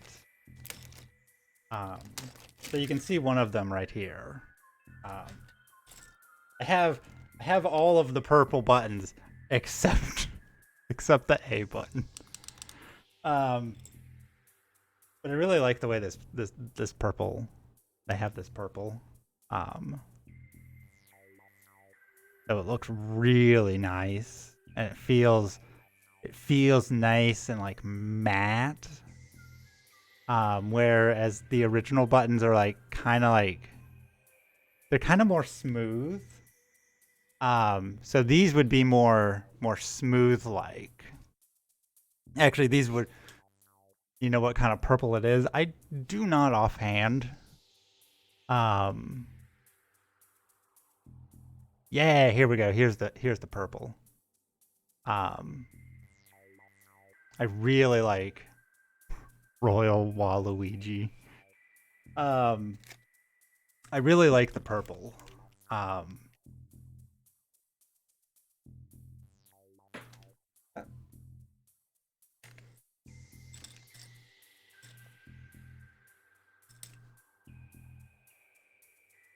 But yeah, I really like the extreme right buttons. They have this really nice, soft. They're not like, they don't feel mushy. I've seen some controller, like some plastics that like they're soft touch, but they it feels like, it almost feels like some sort of like flubber, like some kind of hardened flubber. Let's see. Mushy, yeah. But these are nice, like they're like kind of silky, but like not killing. So there's this meme of it's like a PS3 controller. They show a dog's nose and the texture of it. And then they show the analog stick on the PS3 controller, And they're like, for every analog stick on a PS3 controller, they have to kill a dog and get its nose. Tell Sony to stop using dog noses to make their controllers. I'm just like, oh my god, I'm sure there are people. Yeah, there are a bunch of really cool mods. You can do LEDs. Let's stop it, Sony. Let's look here. Pro controller. See, they got clear shells. They even have shells that have different gates in them. Do they glow in the dark? No, they do not.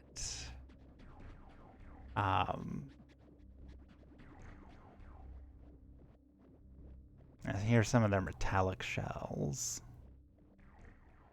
Chameleon purple.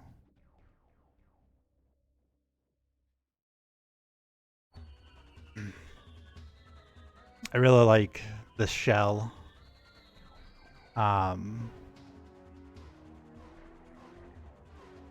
There's actually one that I had been working on.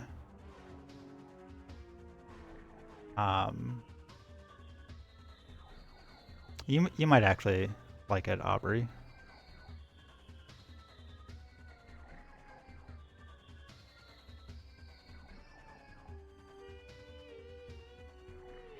Yeah, it's this one. But like maybe with some purple buttons in there, that would look pretty cool. And these are shells I can actually get. Let's see, because it's this shell. Yeah, that shell.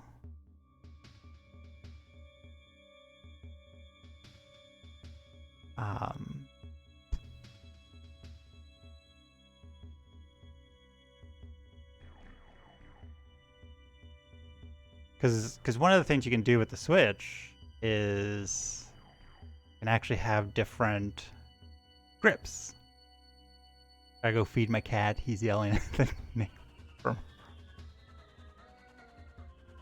Let's see. So it was that and the blue.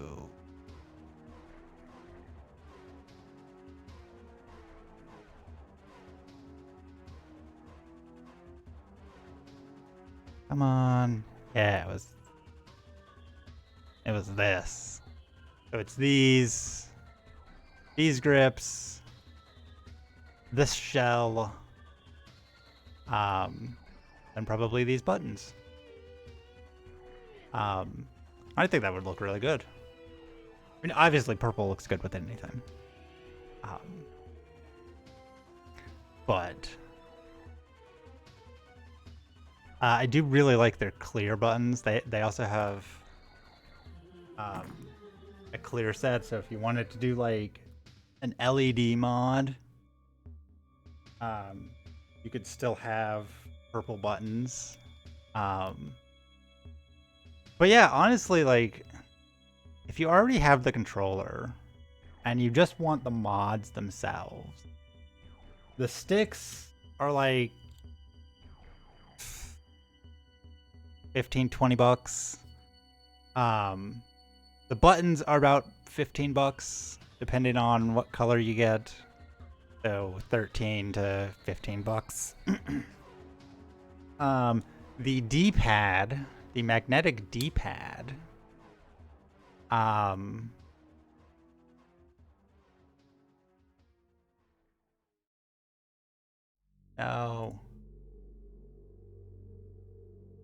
Not what okay.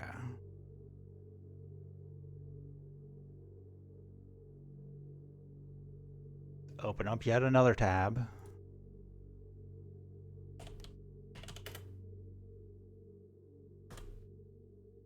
The D-pad. That's about 10 bucks. Depending on, again, color. Unfortunately, you have a lot fewer choices in color. But I will say this, I do want to learn how to paint shit. Um, so, and I actually found one that comes with, yeah, it was this one here from Extreme Raid, actually. It's the buttons plus the sticks. And this is $25, so this would be the most expensive part. In addition to the shells. Got to figure out what kind of paint. Yeah. Sophie knows a lot about that stuff. Because she used to paint ceramics and whatnot.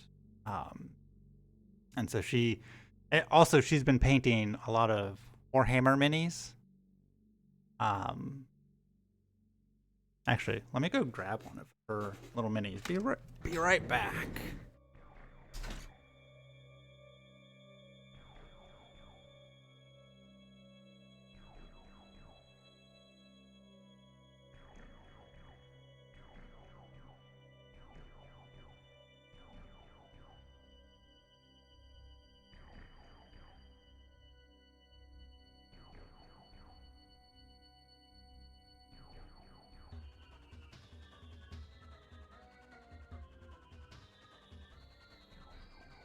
She might yell at me for showing off this one, but this is just the one that she had sitting on her table.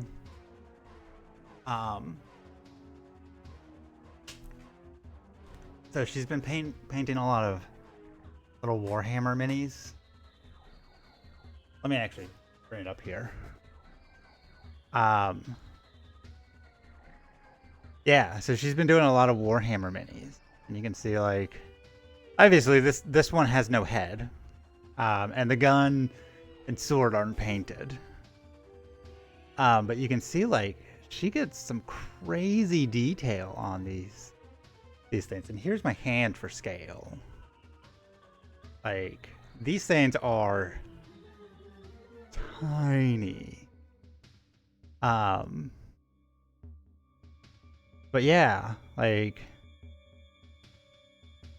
she gets, like, you can kind of see, like, it's not all just blue. She's, like, mixed in some white, so it kind of has this, like wear to it. Like, it's weathered. Teeny tiny paint. Yeah, she's got a ton of, like, little tiny paint brushes. She's most recently started doing, like, formations and stuff on because the stands that they come with don't have any of this stuff on there. It's just a plain old ordinary stand. So she's gone through and, like, sculpted all this stuff and painted it. But I imagine the plastic for this stuff is not too dissimilar from controller plastics. Obviously, this is going to be a much harder version than this. Like, you can this just has a much softer feel to it. But yeah, she gets some crazy details on them. So he's, like, crazy talented. Like, I would not have the patience to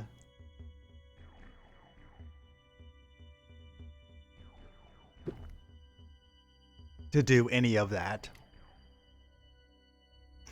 But yeah, I really like the Extreme Raid stuff. So if you're thinking about getting a controller, what about Pride controllers? So okay, so not yesterday, but the day before, I streamed and I was trying to make an LTT. Trying to make an LTT controller. So this, and I'm thinking, like, it needs clear buttons. With an RGB mod underneath, but I really wanted to do RGB, like actual RGB, red, green, blue, and it did not turn out.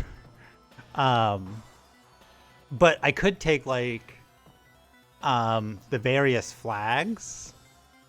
And you could do like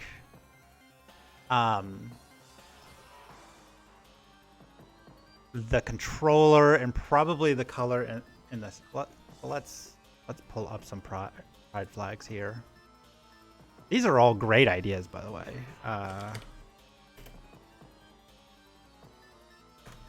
Pride flags. So let's. What is this one? This is. Okay, here's. Okay. So you got a bunch of different flags. So you could take like the asexual. You could do like.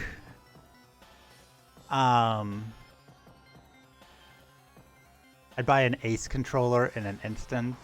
So is ace flag different than the asexual?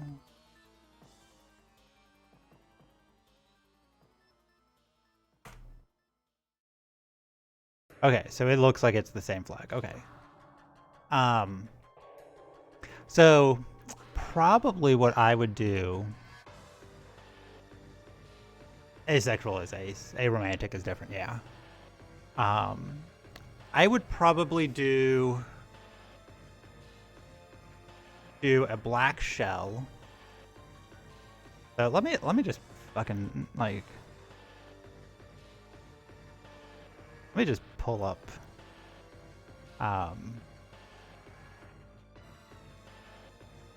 because I have all of my displays on here, so I can just kind of like pop things up.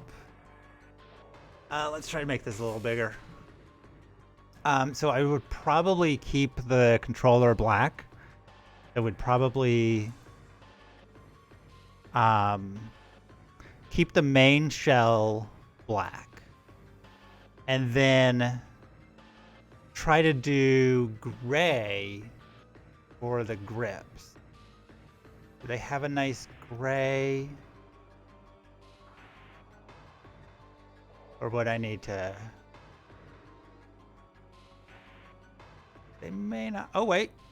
Yeah, no, here's a nice gray. Probably do this with a gray. And then... I would do... Probably do all the buttons in purple. And then the D-pad and the analog sticks in white. So you'd have the black shell, the gray here.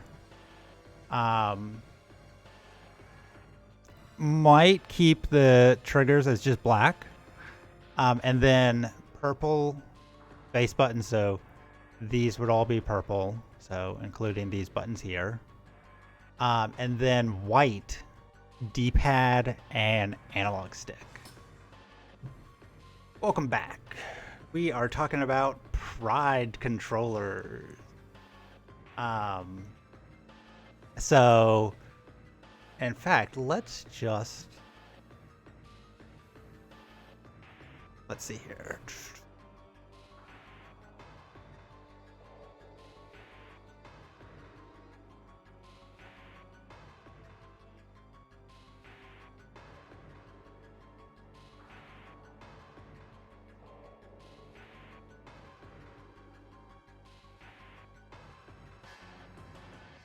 And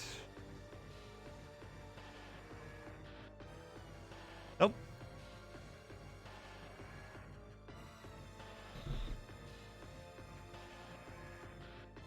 Do like a white,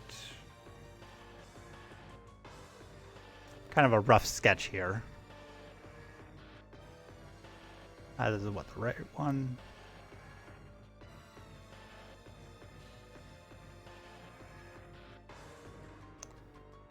Left thumbstick. Always forget to lock the background.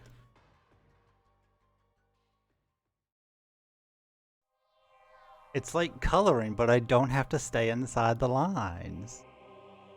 And then, okay.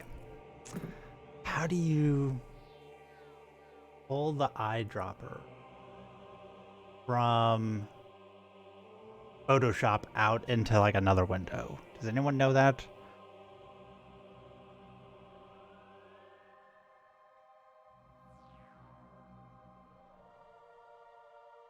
Color. Because I do not have like a default purple. Do what? So I'm trying to take this eyedropper tool and bring it into the window. Hex code? I mean, yeah, but like, I don't know hex codes. Do I look like a person that knows that shit? The only way I can think of. I know there's a way of doing it because I did it when I was working on that one controller. They're just numbers. Yeah, but I don't know. All right. So Ace color code.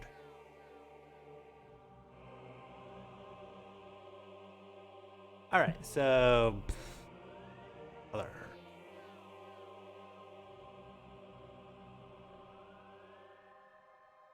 All right. So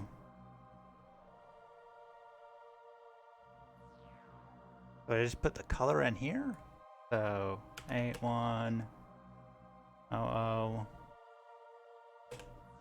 81? Yes. Yes, I do. Okay. That is never used Photoshop.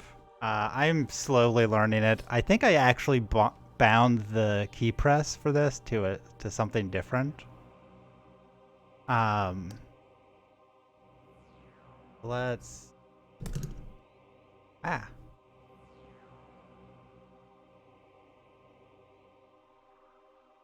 so X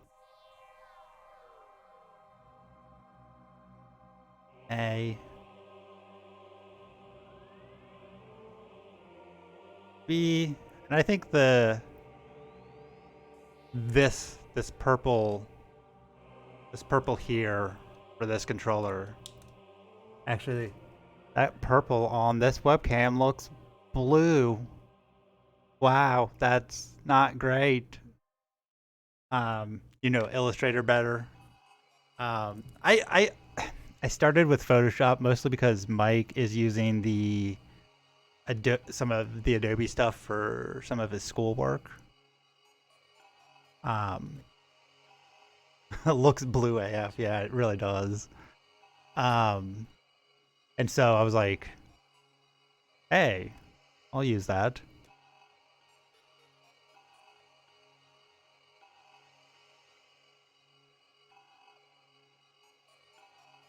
Now keep in mind, I can do other stuff other than just Pro controllers, but like Pro controllers are like the best.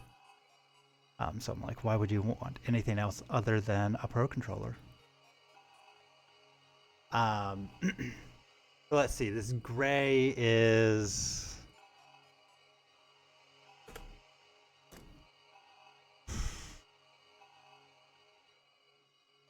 A for A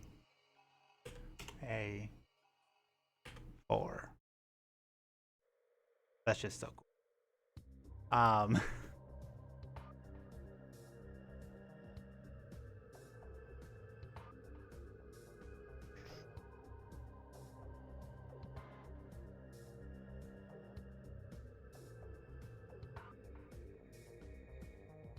It's like coloring, but I don't have to stay in the lines. It's great.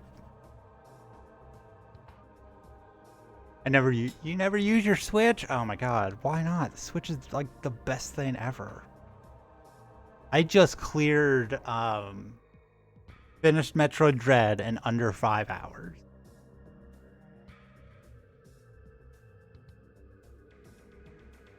I have not done any PlayStation controllers yet, but I just finished my template for the PS5 controller. So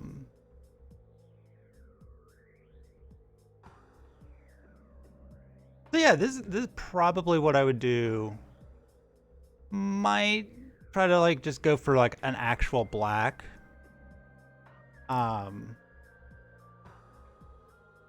on the shell, because they actually have a yeah, they have a black. So we could even do something like that. Pan PS5 controller. Okay, let's see.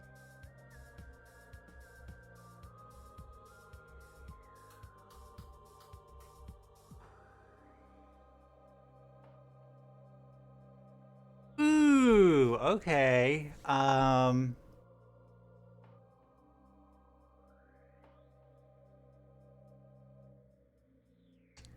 Okay. Let me save this real quick. Save as. Hand colors are pretty.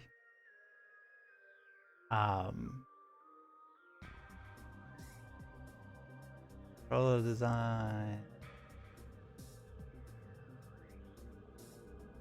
So Ace Pro control. Except this is a holdover from my old Linux days. You gotta capitalize shit. All right, let's see here. PS5. Let me open that up.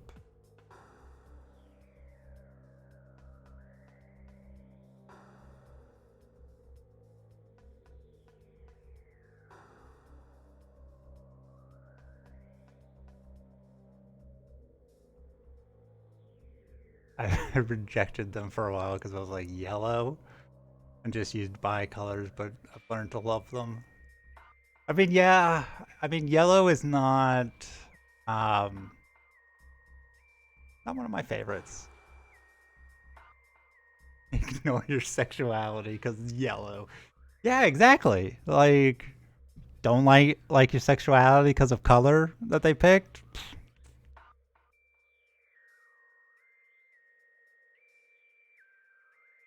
Like, honestly, I don't really like the um trans flag. Not that like I don't like the colors. I really like the selection of colors, but I think this works a lot better for. I feel like a lot of people connect more with it, or a lot words. I think trans women connect more with this color scheme than trans men. And so maybe almost like having like maybe not like a different flag, but like a variation. Yeah, they are very Sylveon. Which of course makes me be like, oh, they're the trans evolution. Spelling is hard. So let's up here. And color code. Okay. I can read that. No, I can't, because my eyesight is terrible now.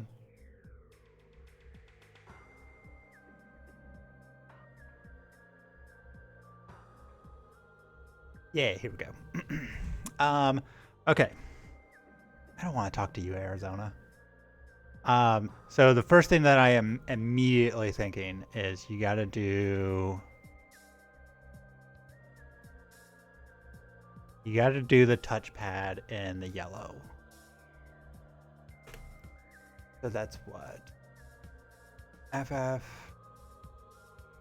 EA. You got to do the touchpad in this yellow.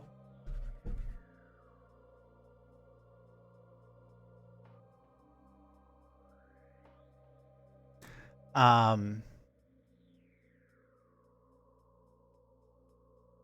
then, you know, honestly, to save a little money, by the way, Aubrey, these are the purple clear buttons. So if you wanted to do like an RGB mod and have clear buttons, these would be really cool for purple. Ah! I don't want to close that. I can change this. Uh,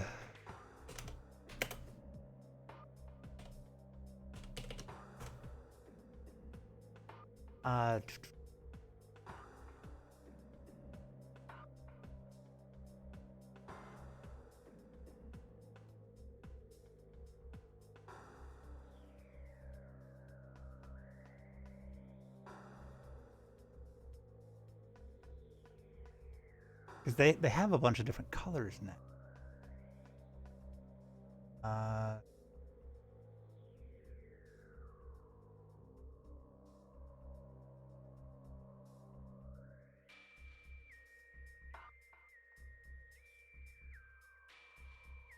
Kind of a teal.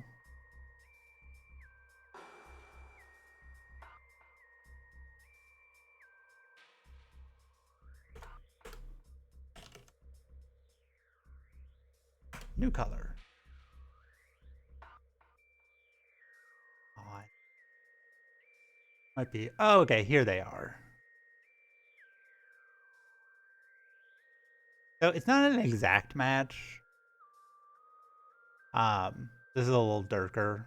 Of course, it may just be my monitor sucks. But you could start with this. So let's see. That is 1 BB, 3 FF. But I think the color that I chose is close enough that you could get away with it.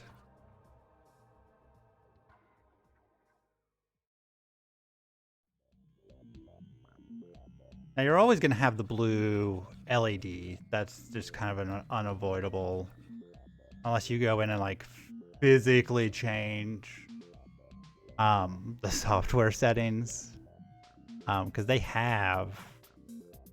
has RGB LEDs in it. You just can't customize the color. And I would probably say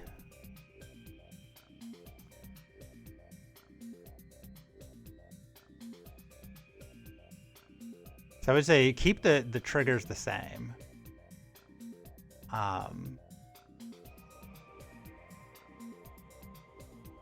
What's this yellow? It is FF BA.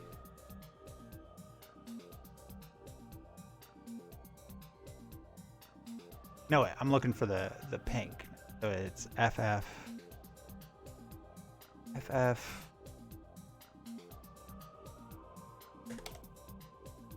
E8B.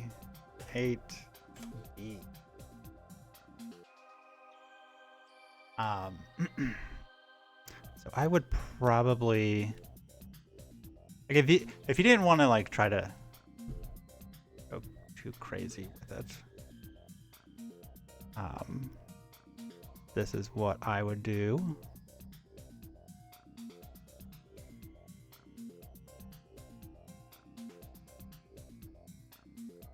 And they actually do make a clicky button mod for the PS5. What is where?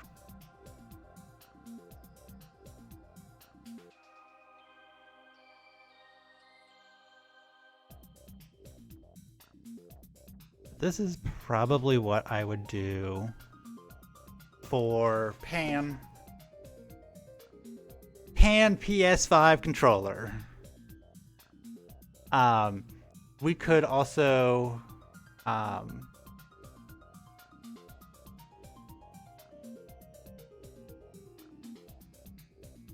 so if we wanted I think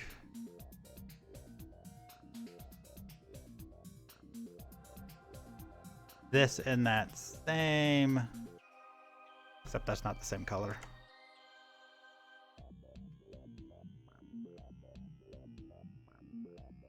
Like it just picks up different gradients. So what?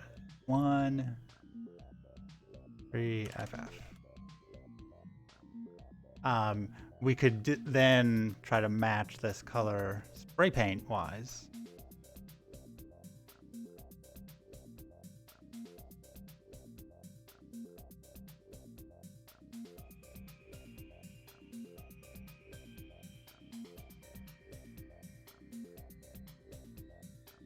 Like that.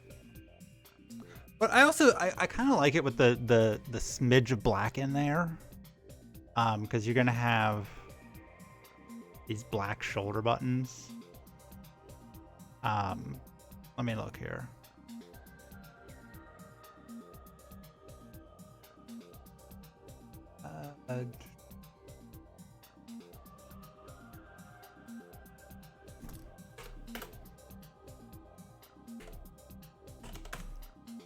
Button still just looks like a weird word to me. I mean, we could definitely, yeah. So I could get like a, yeah. Here's the clicky. Yeah, you like the black. Yeah, here's the clicky button mod. So it actually replaces the PCB inside. So let me just, yeah. I think I like it like this. So yeah, let me save this one too. I'm gonna post these on Twitter later. Save as color design. This is and yes, no space. He is 56.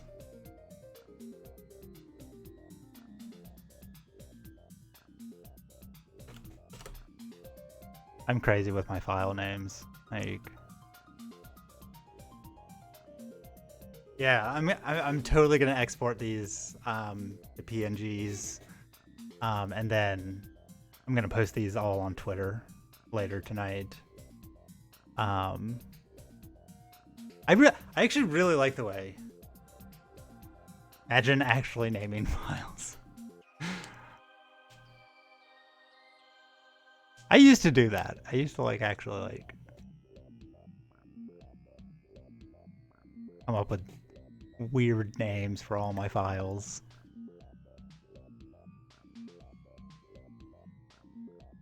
But yeah, you should have seen my work computer. Oh, I can only imagine. But yeah, I really like this. Let's see.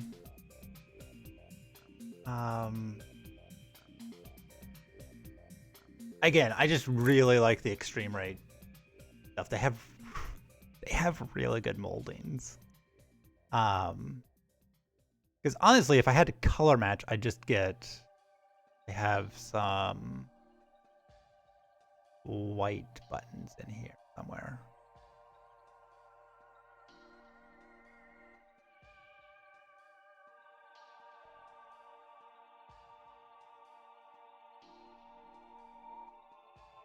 Ah, here we go, white. So I'd probably just get a white set for the base. And then try to find color match this. And just find a good quality spray paint. You're gonna lose the little designs on the buttons, unfortunately, going that route. As you can see here, these buttons don't have any distinguish there's no X, square, triangle, circle. So you kind of just have to know your buttons. But let's see.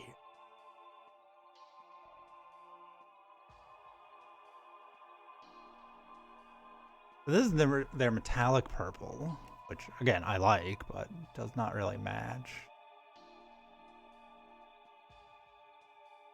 Gotta memorize.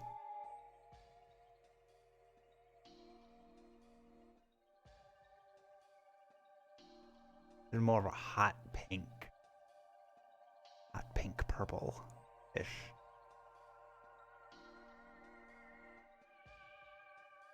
red, purple.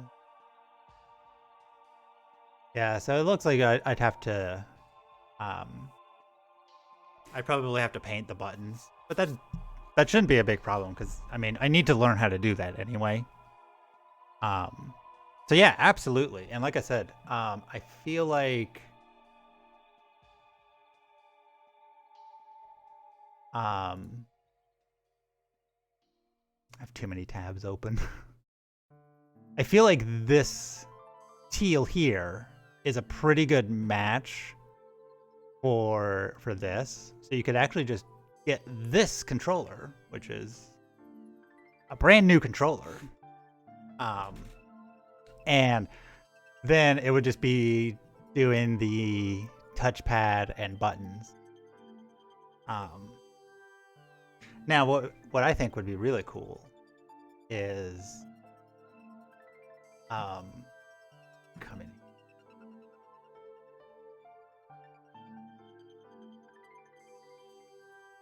So I'm gonna just grab that pad.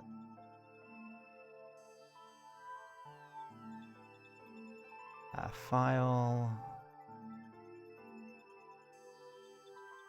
No, not open as. File. Open. All right, we're gonna open up this. We're going to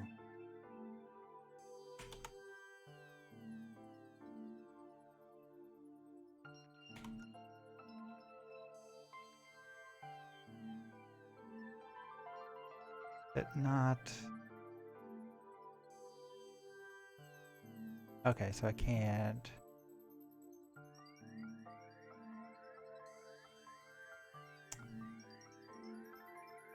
Okay, so what I was thinking is, let me come back here. Tell me what you think of this.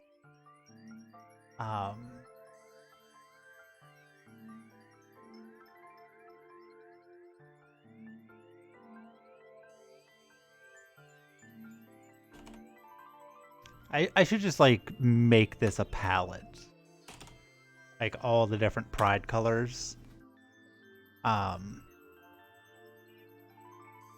Nope. Why did you not take? Oh wait, I typed in the wrong one. I'm an idiot. This one is FFEA00. So what I really like is the idea of you take this, you make this the yellow, right?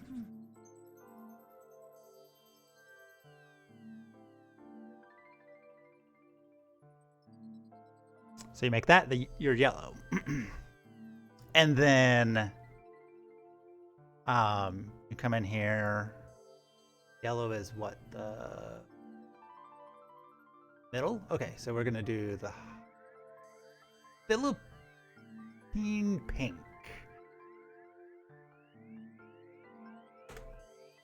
So we're gonna do FF. Maybe that's what I'll do. I will try to make some palettes. And see, I like the idea. Come in here.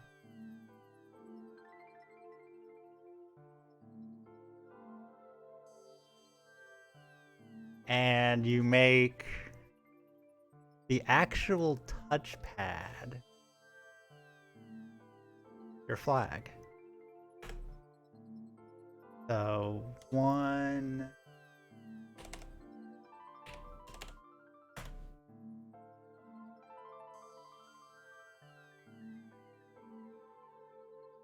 Obviously, the lines would be much crisper than this in real life.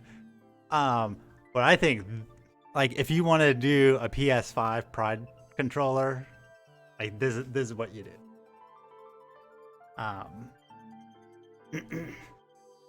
So it's loud, it's proud.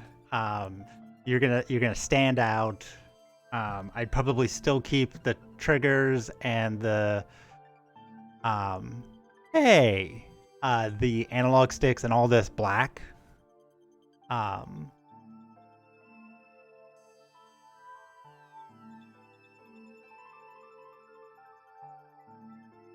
but yeah, this is what I would do, and I'm gonna save this as a separate. And PS5 dash loud and proud. Because I really like this design here. You'd buy the fuck out of this, yeah. But this touchpad is just screaming to be the different colors of the flag, like all the different flags. So like I feel like you got to do, and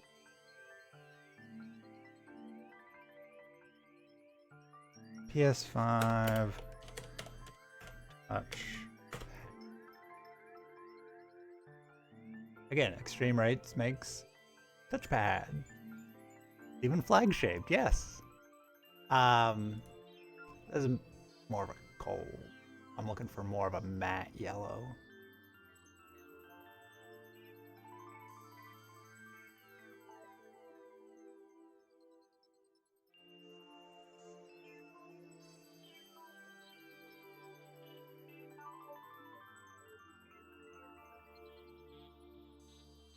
Caution yellow, that's too.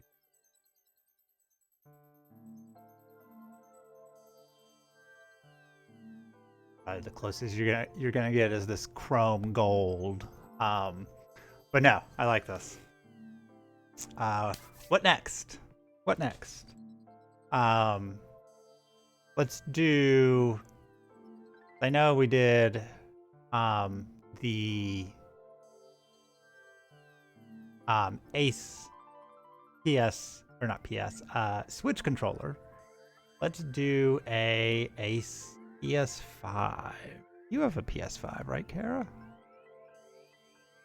And if not, why not?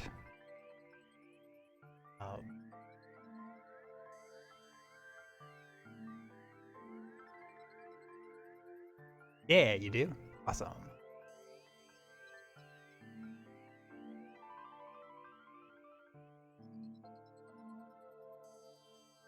Oh, you sure don't?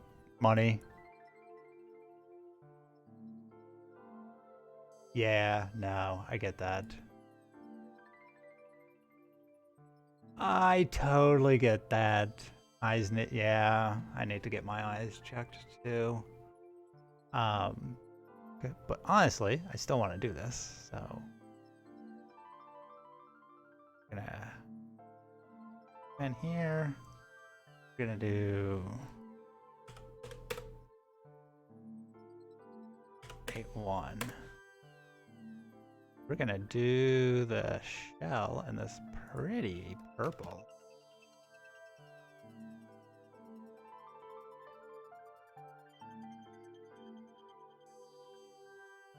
Dark, almost royal purple.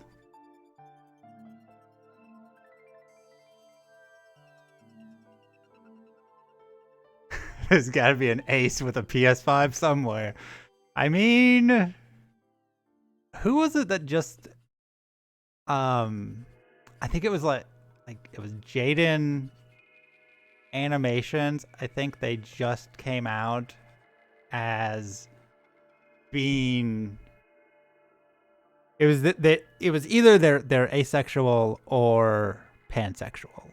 I don't remember which. And see here you even got the black kind of built in. So that's nice. Arrow Ace. Is that what she came out as?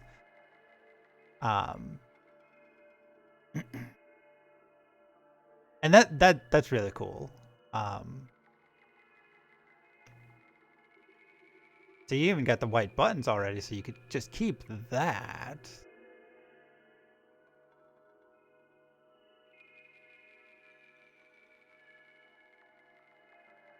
Okay, so here's what I'm thinking. This gray. We gotta get this gray in here. What is it? A4, A4, A4. I swear, sometimes these color codes. Oh yeah, they're still not easy to get PS5s. They actually just had a PS Direct sale yesterday. If you are looking for gaming stuff, like consoles or really anything, if you want to see when games are on sale, follow Wario64 on Twitter. Make sure you turn off notifications if you're not looking for something. Because otherwise you will just be inundated. He posts like 20 times a day, if not more.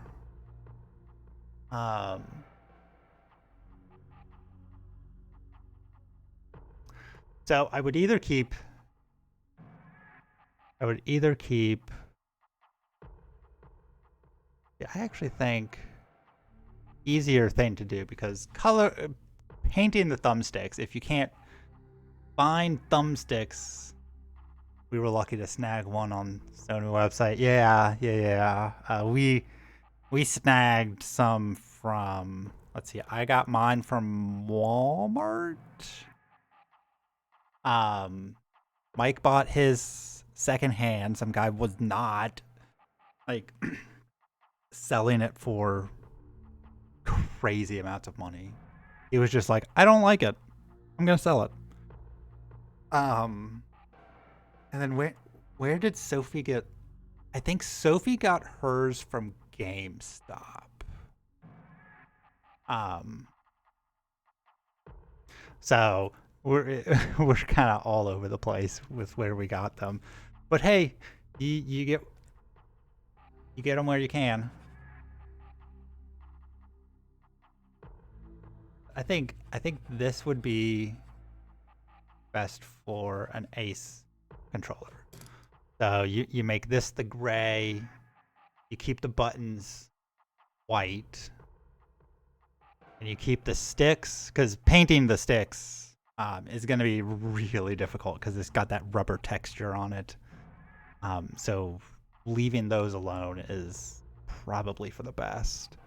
But you still need a bit of black, so keep that there. And then we're going to see if I can do this. Asexual. Okay. Dog noses are hard to paint. Yes, they are. They are very hard to paint. So we are going to...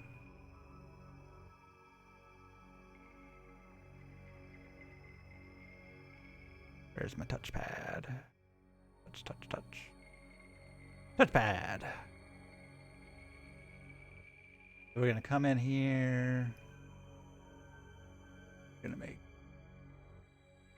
full top section.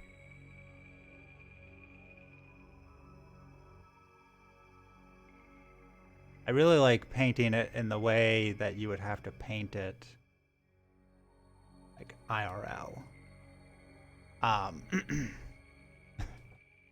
Just telling it like it is. I mean, yeah. Then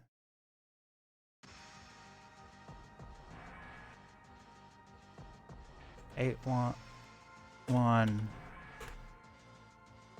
0081.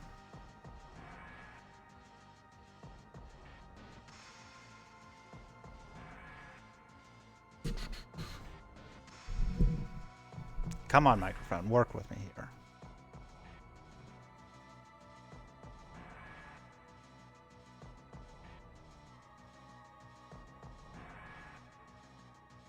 And then do that, and then we just get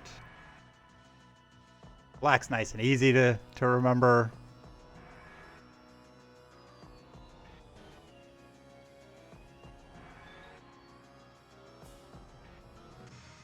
And then there we go. There is your Ace PS5. I actually really like that. I mean, fuck. I'm not Ace, but like I'd buy the fuck out of that.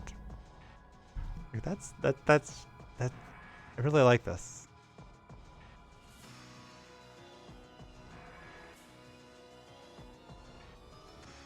Purple.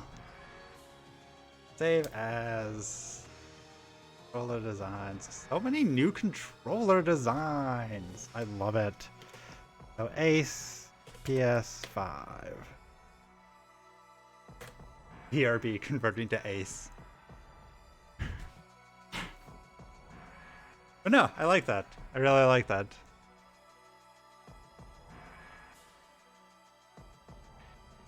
Have you accepted Ace into your heart?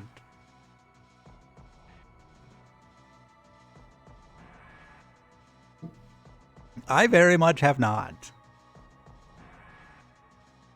But I'd still buy the fuck out of this controller. I really want to do a trans. We're gonna do... I'm gonna stick with the PS5 one. No, I just gotta get a PS5. Yeah, that's the hard part. They are, I will say the PS5s are very, very nice. I have, I have no complaints, with mine.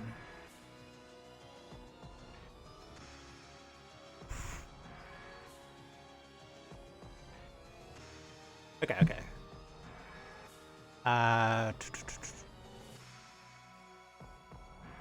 We're gonna do 5 CD, because of course CD is in there. FC.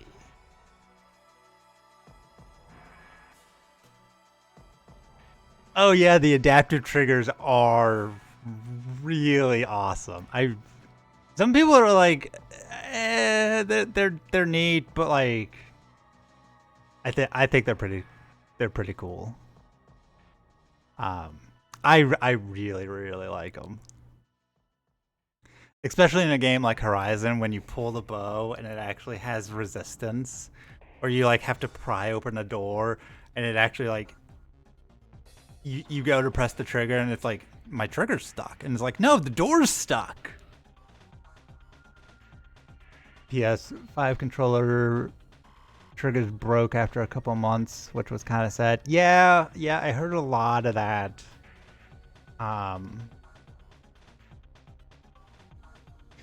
But the new controllers are a slight redesign.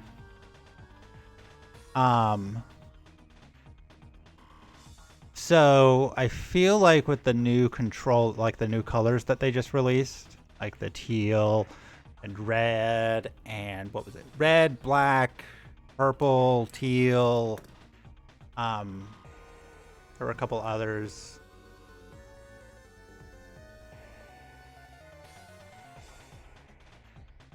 All over the place on Amazon today. You got the Starlight Blue, Cosmic Red, Galactic Purple. Is this one actually released? The Nova Pink. I think all of these are a slight redesign of the controller, which for me is a fucking pain in the ass, because that means everything is just different enough that I can't just like buy the same parts and like fucking mod them to all hell. So for me, redesigns are like fucking PS4. Fuck man. F7, 8. Oh wait, F7, A, 8, B8. Like, controller redesigns are always good for consumers, but like terrible for modders like me.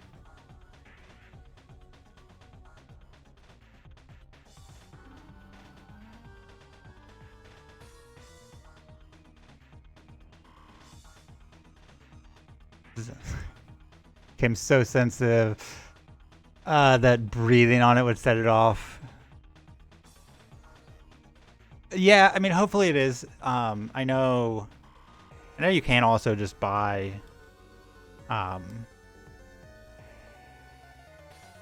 new triggers, like replacement adaptive triggers. Most companies besides Microsoft seem to be embracing right to repair, which is great. We're gonna go ahead and accept wrong layer.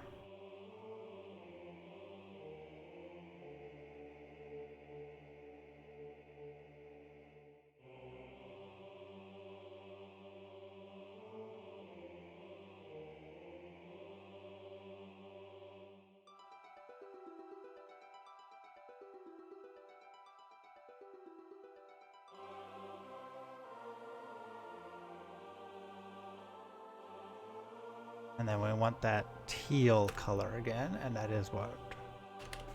5 CD FC. Yeah, controllers are expensive. But honestly, like, if they keep putting interesting technologies in them, I'm kind of like, you know what? I don't mind controllers being more expensive than they used to be. I think they need to have cheaper alternatives out there. Like, I really wish that because essentially the PS5 and the PS4 controllers are exactly the same, except the HD rumble ripoff, the haptic feedback, and the adaptive triggers, right? Same amount of buttons. They both got that weird touchpad thing. I really wish you could just use be like, I'm gonna use a PS4 controller because I have a bunch of them and they're way cheaper. And I don't know. I think the PS4 controller fits my hand a little better. But like, I really wish you could just you can use PS4 controllers with a PS4 game on a PS5, but you can't just use a PS4 controller, even though all of the buttons are the same. Even if the game doesn't use the adaptive triggers, even if it doesn't use the haptic feedback,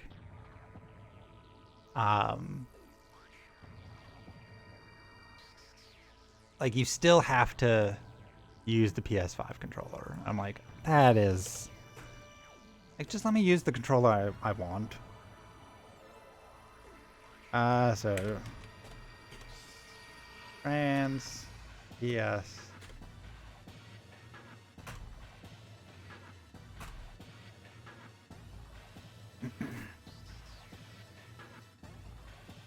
Only reason I'm still using the PS4 version of Final Fantasy 14.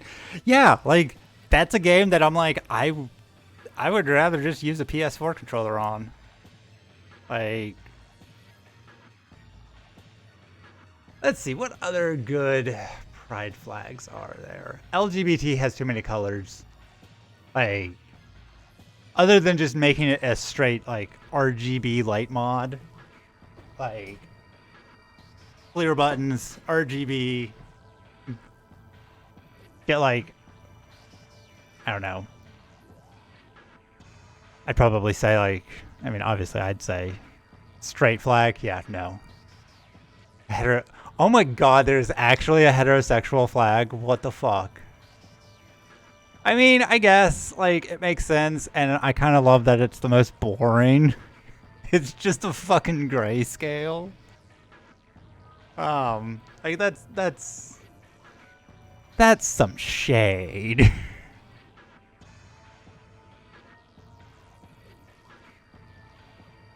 I've heard a lot of people, because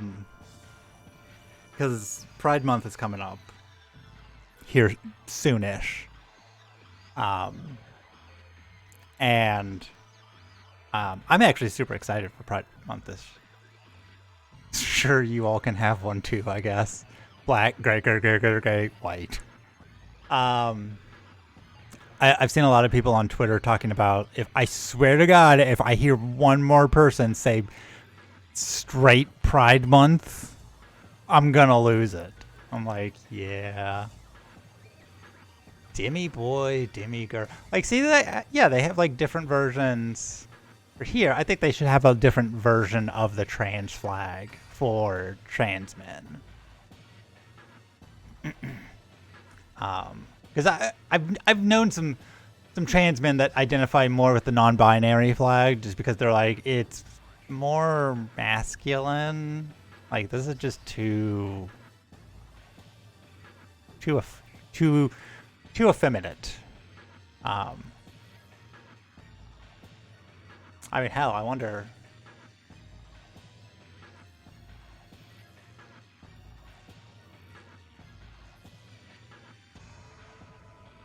Save image as PNG. Open.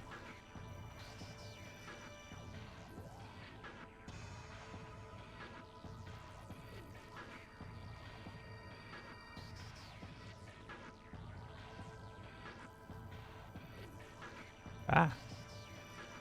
Image.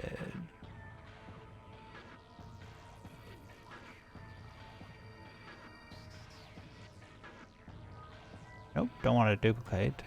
Image.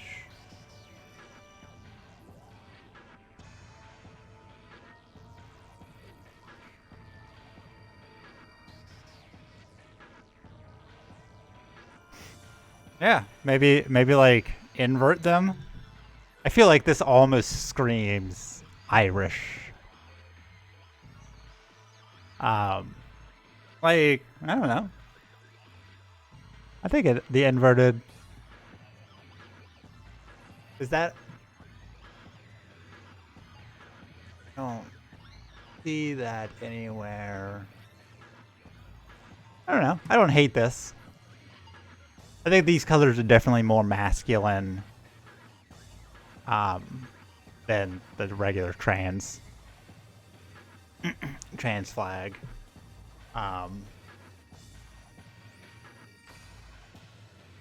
Yeah. I like that. Let me get this let me get this controller back together. Because yeah, I still have this controller apart.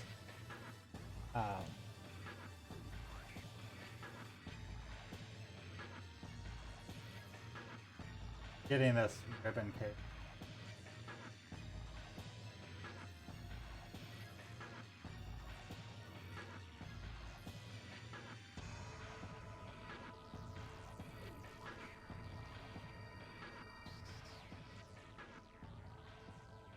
You know, and the other thing, like, I hear a lot of people, a lot of straight people complain that there are too many pride flags. There are not enough pride flags.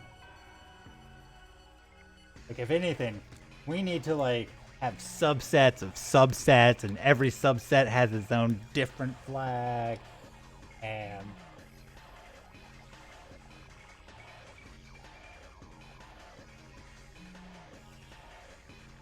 come on, get into your home.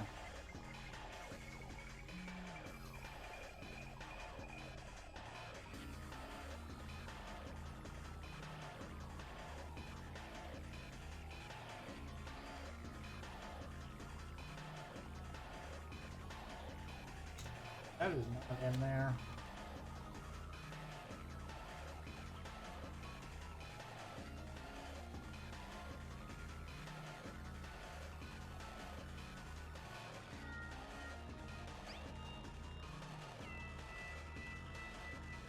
There we go. Maybe that's the way I need to do it. Just lay it down like that. There aren't enough pride, yeah. I'm telling you, we need a subset for every single, because like it's not a matter of like you know, trying to make everyone feel different. It's a matter of giving people that are marginalized something to banner behind, like something they can feel like, yeah, I'm part of that, you know. And it's real simple. Like you sell bumper stickers or something of them, and like they see it, and like it doesn't have to be a big thing of like, oh my god, they're also the same as me, but it's just like, nice. There are people like me out there too. You know, it's like, you know, the trans community right now is in this big,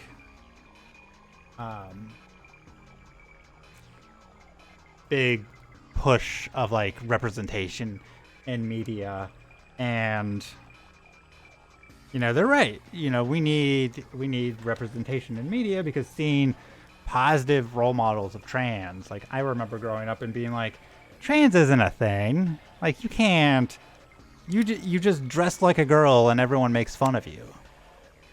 The excitement I get when I see an ace flag alone, and especially when I see it actually included in merch. Yeah, like, you know, it's just a matter of like being like, yeah, there are people out there like me. You know?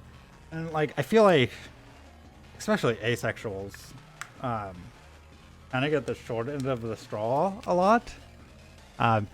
Little tip for if you're taking one of these apart and putting them back together, when you get to this point, press the buttons, because you can just press them, and if they work, it'll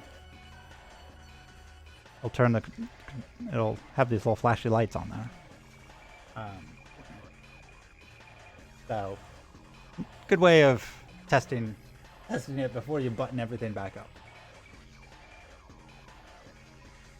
So the issue with the flag you made for trans men is those colors the exact same for the Pan-African flag. Oh, are they?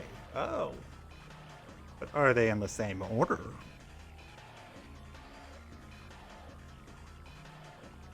That's actually an interesting, not the same design or anything, but same color.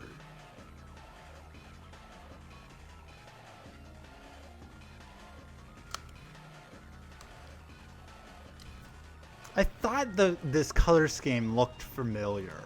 Like I was like, I've seen it somewhere. The green made me think Irish, but yeah, now that I'm thinking about like African American flag is like these colors. Still, you know, we can share colors. You know, the African American community and the trans community have a lot in common.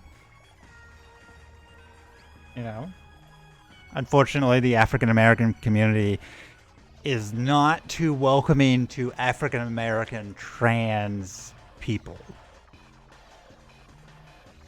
But strangely enough, they are more receptive to trans men than they are trans women.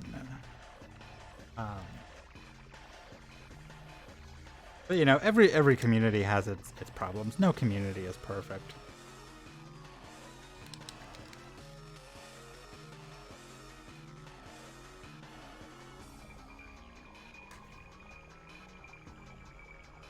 You know, and if straight people are like, I want a flag, like, you know what? Or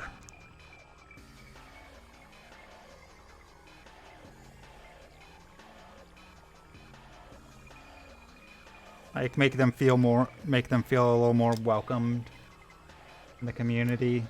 Although I feel like maybe they would fall under an allies flag more, because I mean, just they face such different issues than the LGBTQ, whatever bunch of random, what is it, like LGBTQ, I think there's a second B in there somewhere. Like I hear a lot of people just doing LGBT plus or LGBTQ plus. I'm like, yeah, I get that. Too many letters.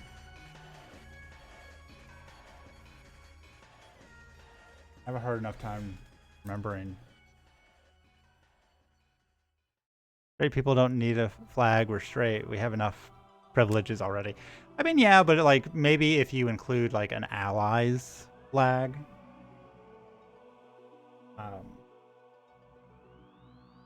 I feel like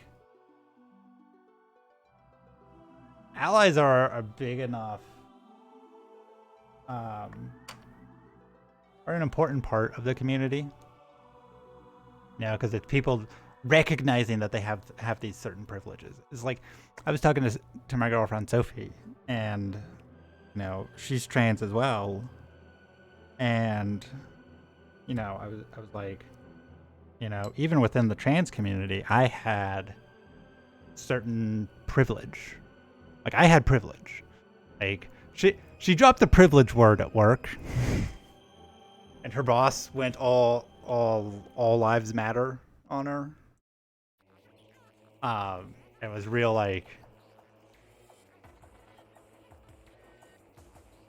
oh yeah, to be considered the A. And I mean, yeah. I mean, the A should be asexual or ace or aromantic. But yeah, she dropped the P word, and her boss went nuts. And like it was crazy. But we were talking, I was like, even I have privilege within the trans community. Like especially very early on, like I had the benefit of like, I passed pretty easily in my early transition, and not a lot of trans people have that privilege. Like, not a lot of trans people can feel like they pass. I mean, who was that one YouTuber, Mike, you were talking about them the other day. They transitioned, but they still presented male in all their videos until one day when they were just like, yep, nope, I'm trans. I've been transitioning for like a year now, and this is me. Philosophy Tube. You gotta go eat dinner. Dinner is important. Yeah, Philosophy Tube like started transitioning, and then like everyone was like, you know what, they kind of look a little different. Like, you know, their hair's getting really long. Yeah, see ya. Have a good dinner. Have a good, if you don't come back, have a good rest of your day. So but it was just crazy, like that she felt she needed to hide it until she felt like she could present. Like that's crazy.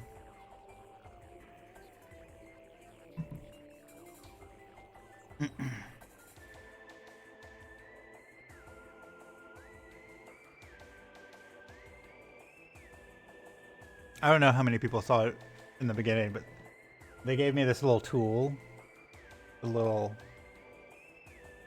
keychain, but one end is a little Phillips head screwdriver,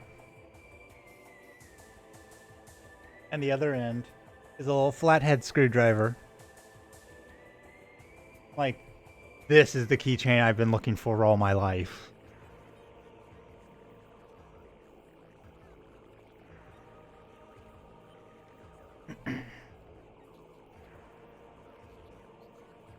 It's like the amount of times I've needed like just a tiny little screwdriver to like either tighten something or pry something. I mean, this would be great if you had glasses. Like actually, glasses have been a little loose.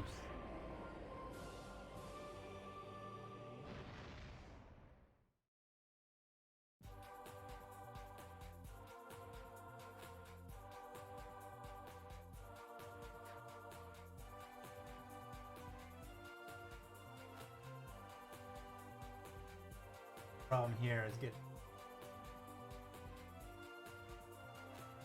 thinner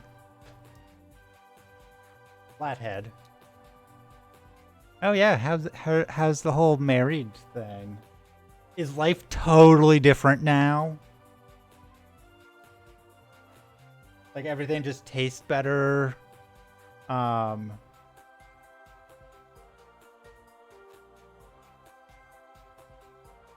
No differences. Just wearing those reins. Did you? Because I know you wore a lot of reins before. Did you have a rein on that finger beforehand? Like before you started dating your husband? Because I don't remember. I know a lot of women will wear a wedding ring, especially when they go out just so they don't get harassed. I've thought about doing that before, but I feel like my height keeps me from getting harassed.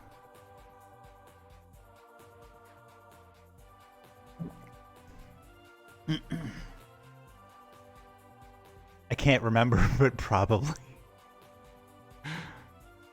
I mean, I remember when you were here, you had a brain on almost every finger, just about. It seemed like. Let me switch back to my webcam here.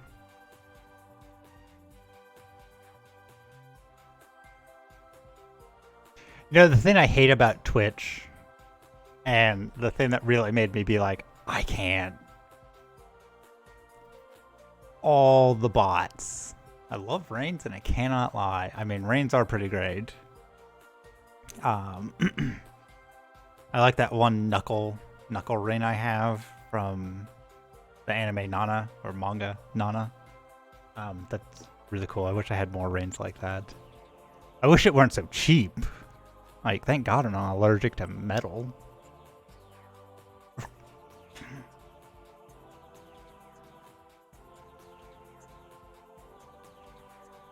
Yeah, I hate... Because I look at the list, and I like, you know... I recognize a couple people. But like, so many bots, like, when I was teaching, and I would just have bots in my class. And like, I get it, it like helps smaller streamers, I guess, technically, that like boost their numbers, but also like, you're not supposed to do that.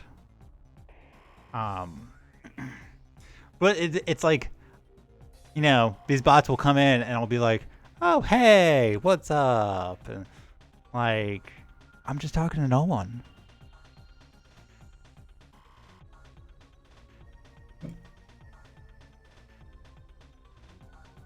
Like, I don't really like the inflated numbers. If nobody is watching my stuff, I'd just find out that nobody is watching my stuff. Like it's that simple. If I am unpopular, I want to know it.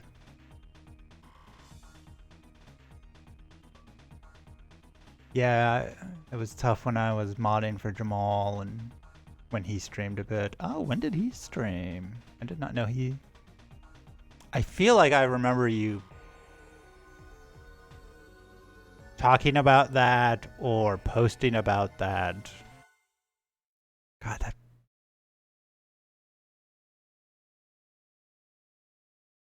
I hope all the bullshit with the LGBTQ plus people getting hate rated is finally over. Yeah. I mean, honestly, if... I mean, you guys know me. If I got hate rated, I would... I have one of two responses. I would either just cry on camera, or I'd just be like, yeah, you know what?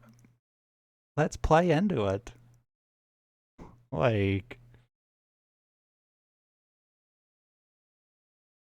Okay, so that soundtrack is over. I hope you guys enjoyed the soundtrack. That was the Metroid Prime 1 soundtrack. One of my personal favorites. Very, very dancey at moments. But I think I'm going to, I don't know.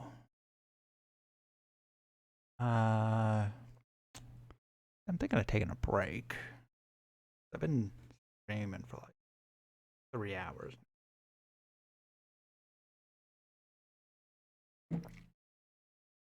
As I would always say in my classes, this stream not brought to you by my favorite.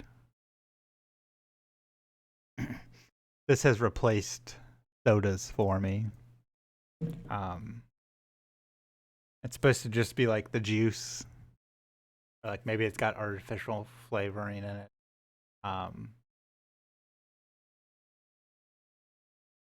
It's got some tea extract. It's got artificial sweetener. Means my mom can't drink it. Artificial sweeteners just make her super sick. And I'm so glad I did not inherit that gene.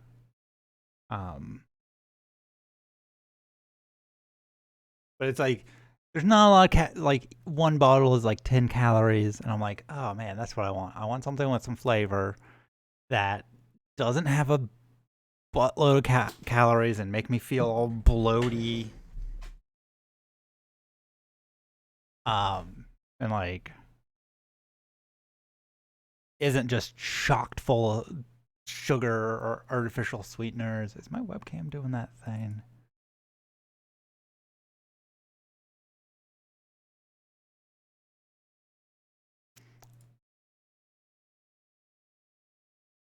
Jamal streamed a bit last year, tried to get into gaming, but he wasn't really into it after a while.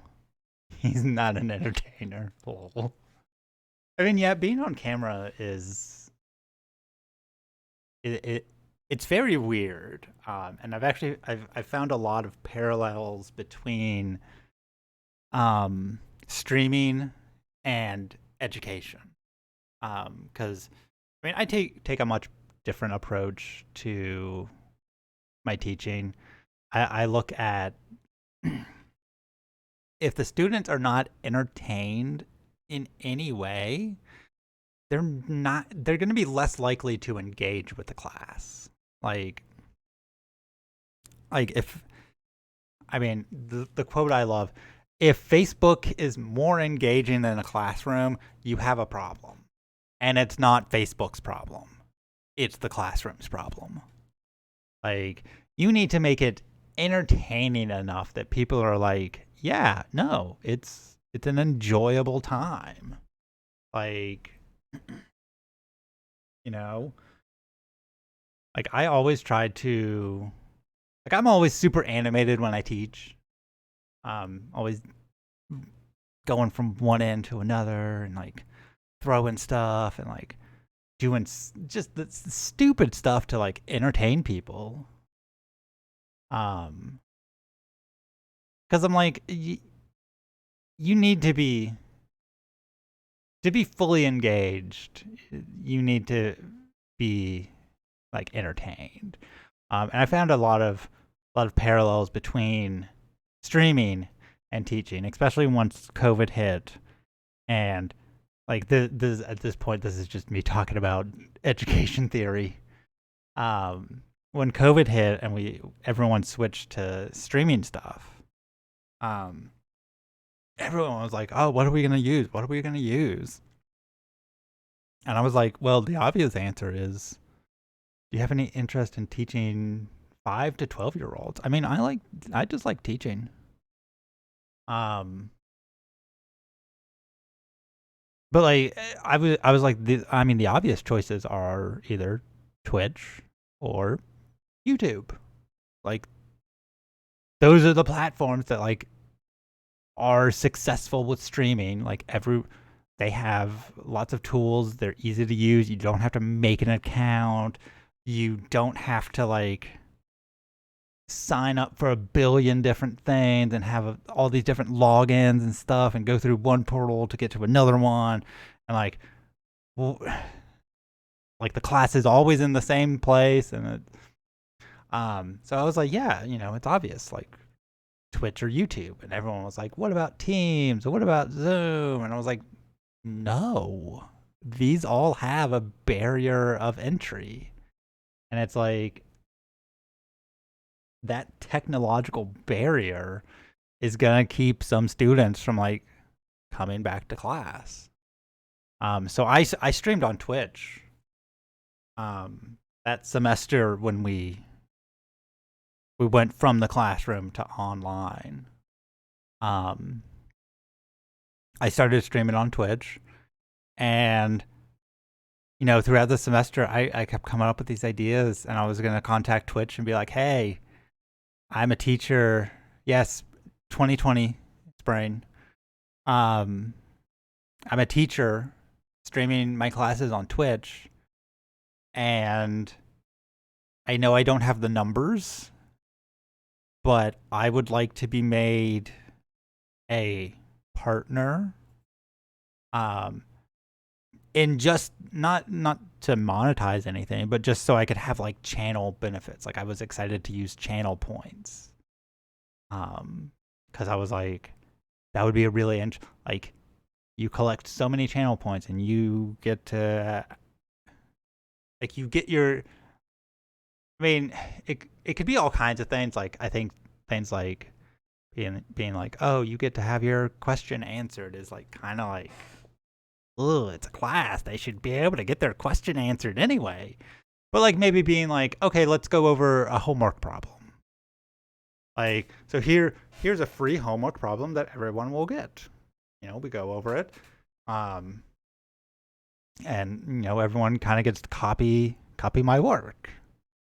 But like they still learn from it because I still get to like present it. I don't just obviously stand up there and be like, oh, well, this is how you do this, and then you do this, and blah blah blah. But even more abstract things, like when I did my thesis, I had levels, and it's kind of the same idea as channel points. But when you reached a certain level, I was like level 2 or 3 out of like 5, because each level was just a letter grade. You got free days, and these were days where like it was a thing where it was like attendance mattered. I think the reason why they lean towards Zoom and then Teams is because they can make a big deal about students being on screen as well as to keep them engaged. Yes, also it is a FERPA thing. So much like doctors have their HIPAA, where they can't disclose like, oh, they're a patient of mine or whatever. Teachers very much have a similar thing where if you are taking a class from someone, they cannot disclose to anyone other than you that you are in the class. I mean, obviously, like the university can come in and be like, hey, is this person in your class? And that's not but like, we cannot tell the general populace, like, X student is taking my class, or Y student took my class 2 years ago.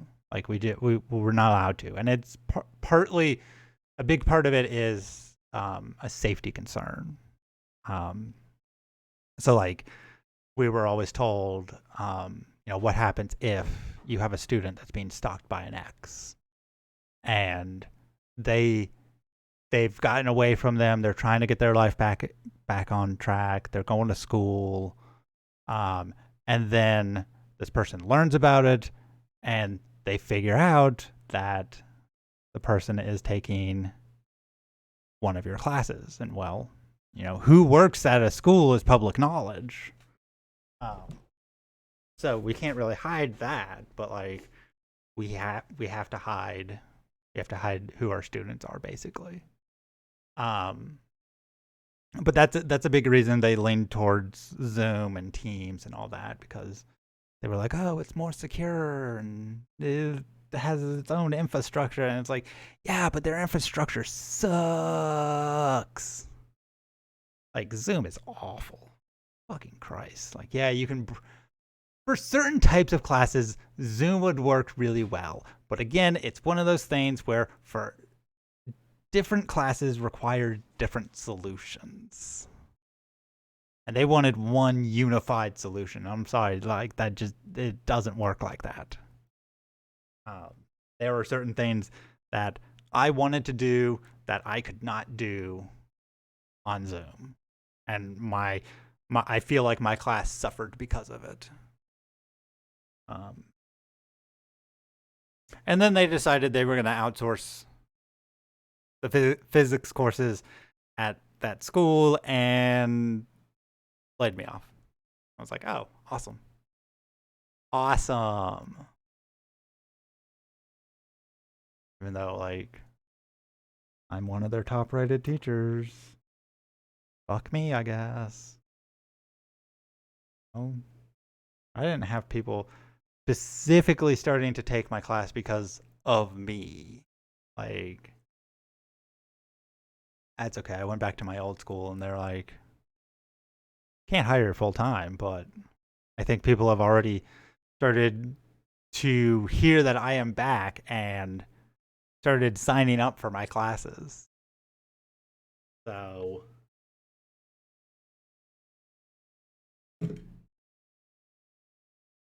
okay, let's see here. If online classes could utilize fun, interactive stream element stuff. Yeah, like that's one of the things I wanted to do. Like, channel points. You know, um, like I was saying, my class for my thesis in grad school, they would get these passes to be like, oh hey, you can miss class and it doesn't count against you.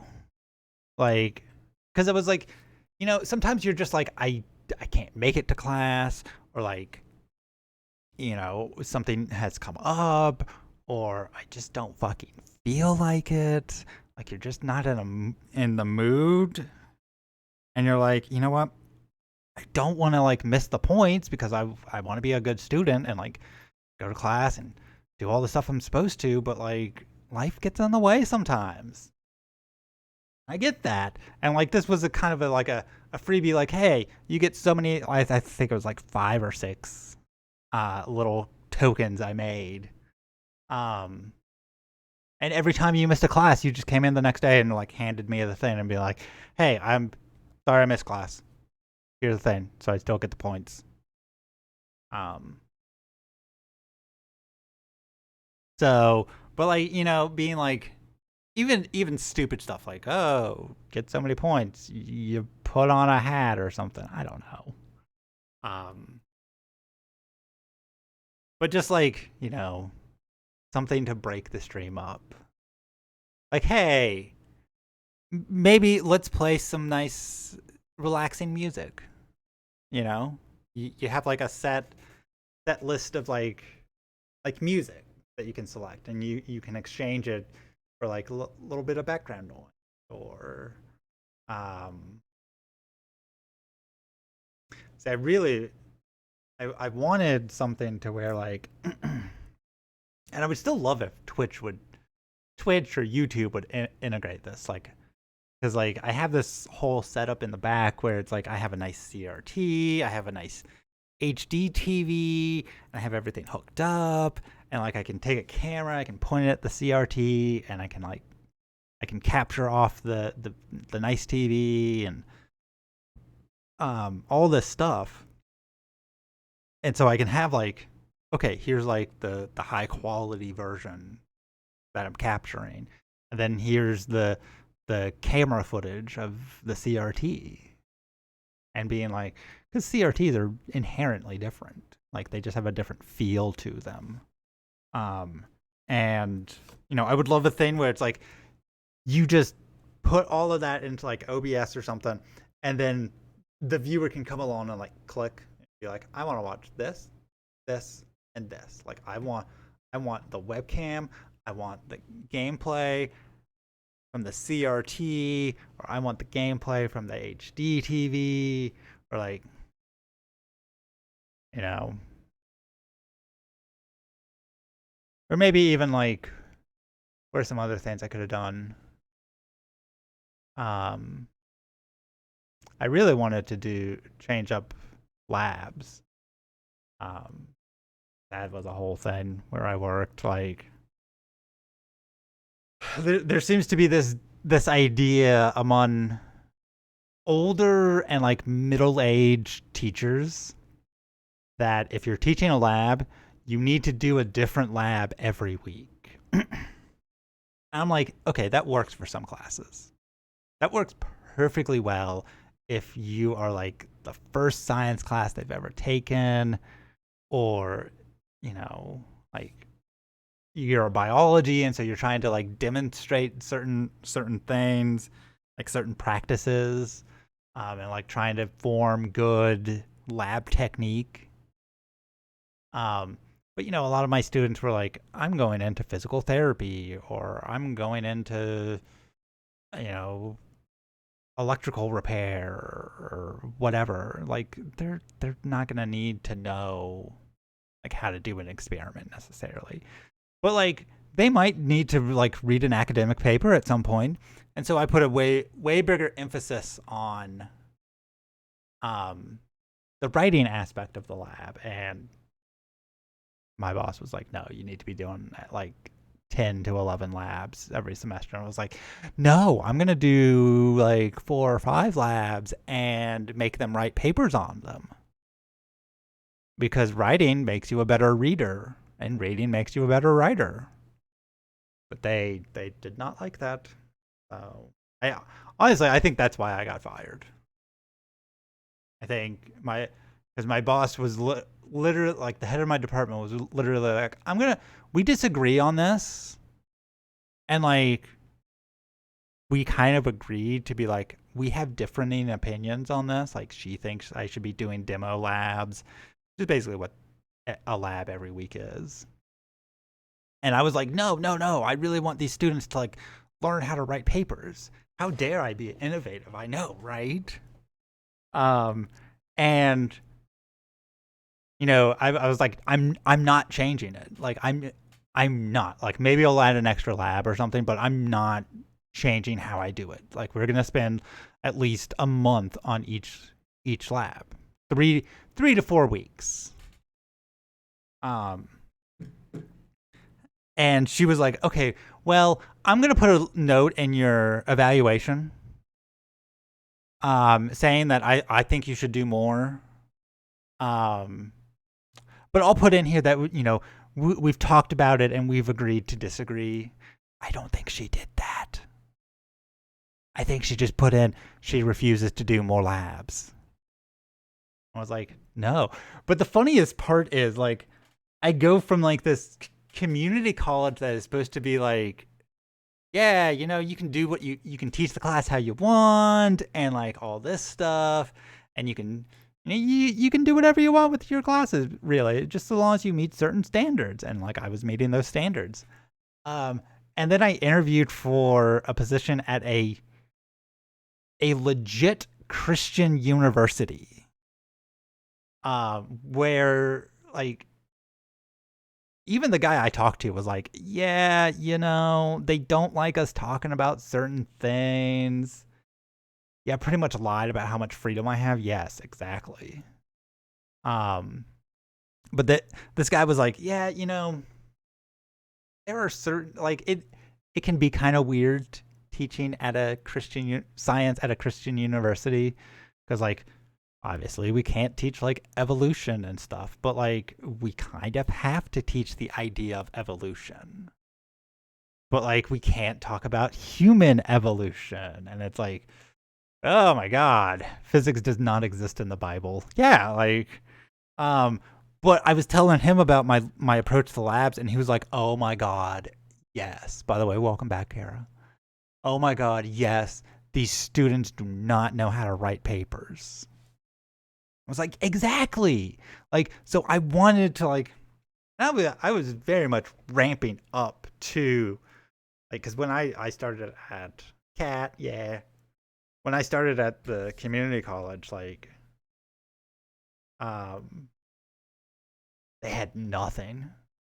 They were like, the labs were just like, the guy before me had some ramps and some like Hot Wheels cars, and then he had like some bare lamp wires that he would like plug into like lights and like some really shitty voltmeter.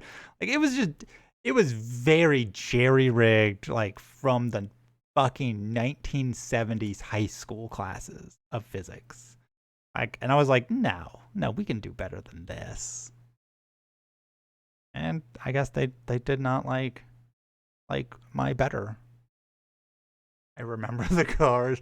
Yeah, I had he had these little RC cars too that I pulled out and just started driving around fucking campus one day. Like, Mona, come here. Say no. No.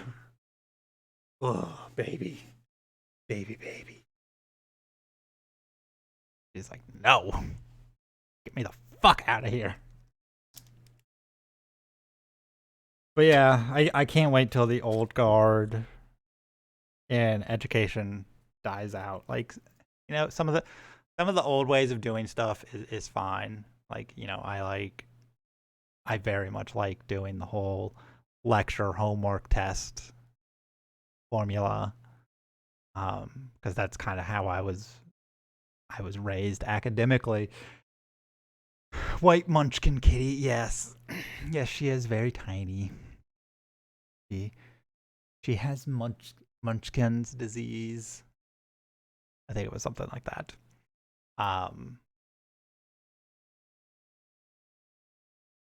But yeah, like, just academia is fucked. Like, there's a reason my brother was like, you know what? Fuck it. I'm gonna go work for the government.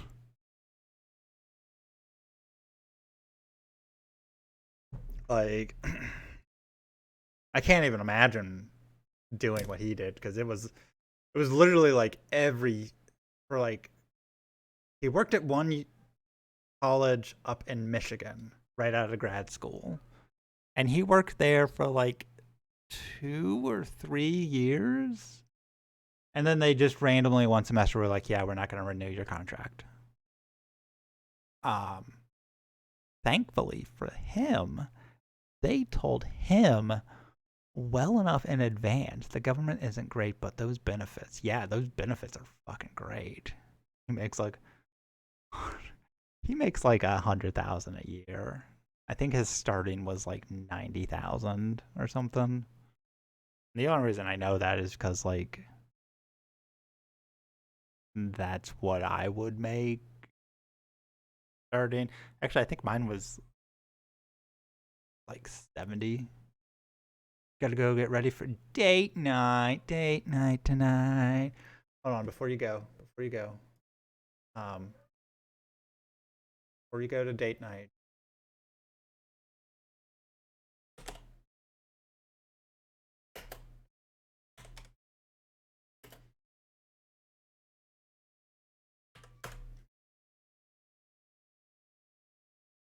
Before you go to date night.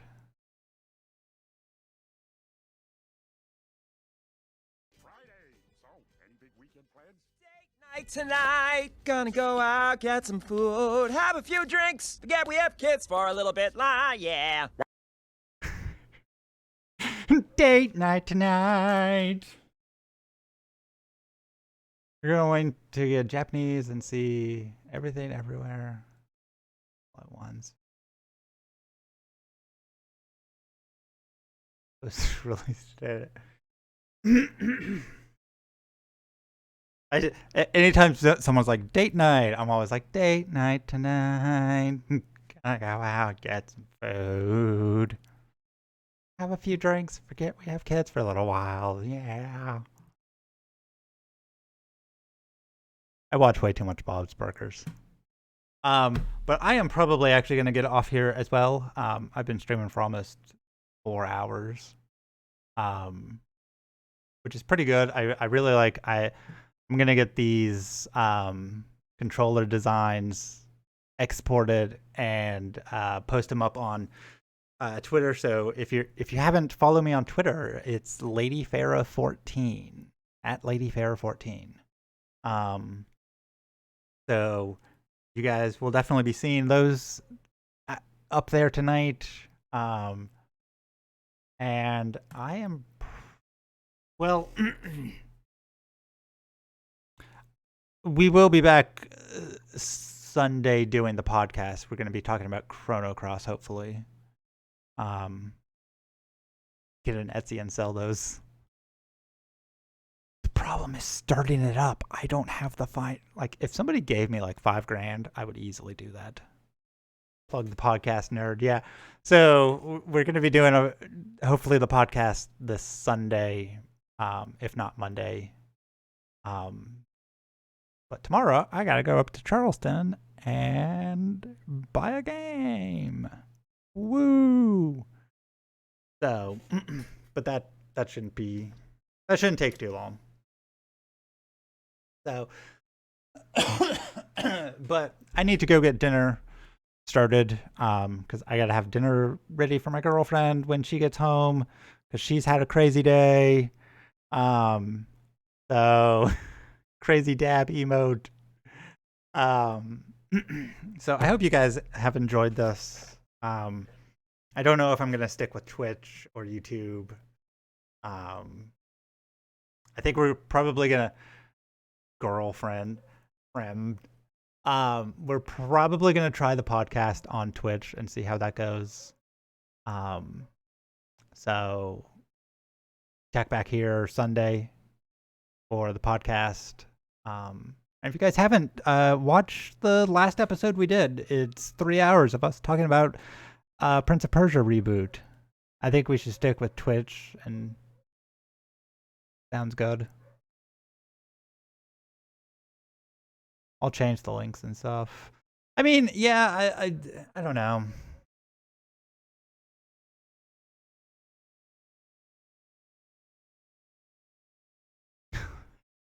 I have a billion emotes on Twitch, but don't let that sway you.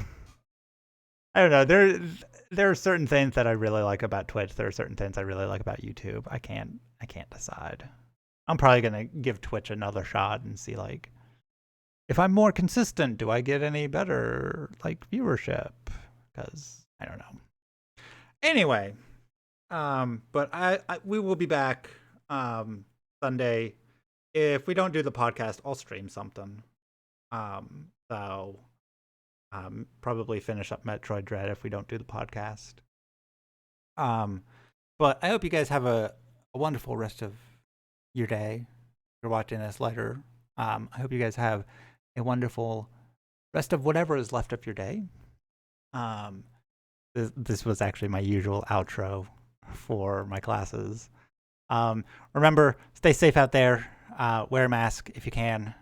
If you haven't already, get vaccinated. So I will talk to you guys next time on Sunday, actually. So bye-bye. Hold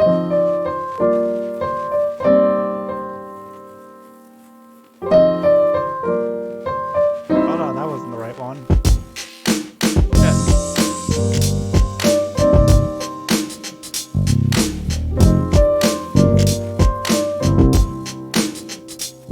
That says be right back. It should not say be right back. It should say, because what the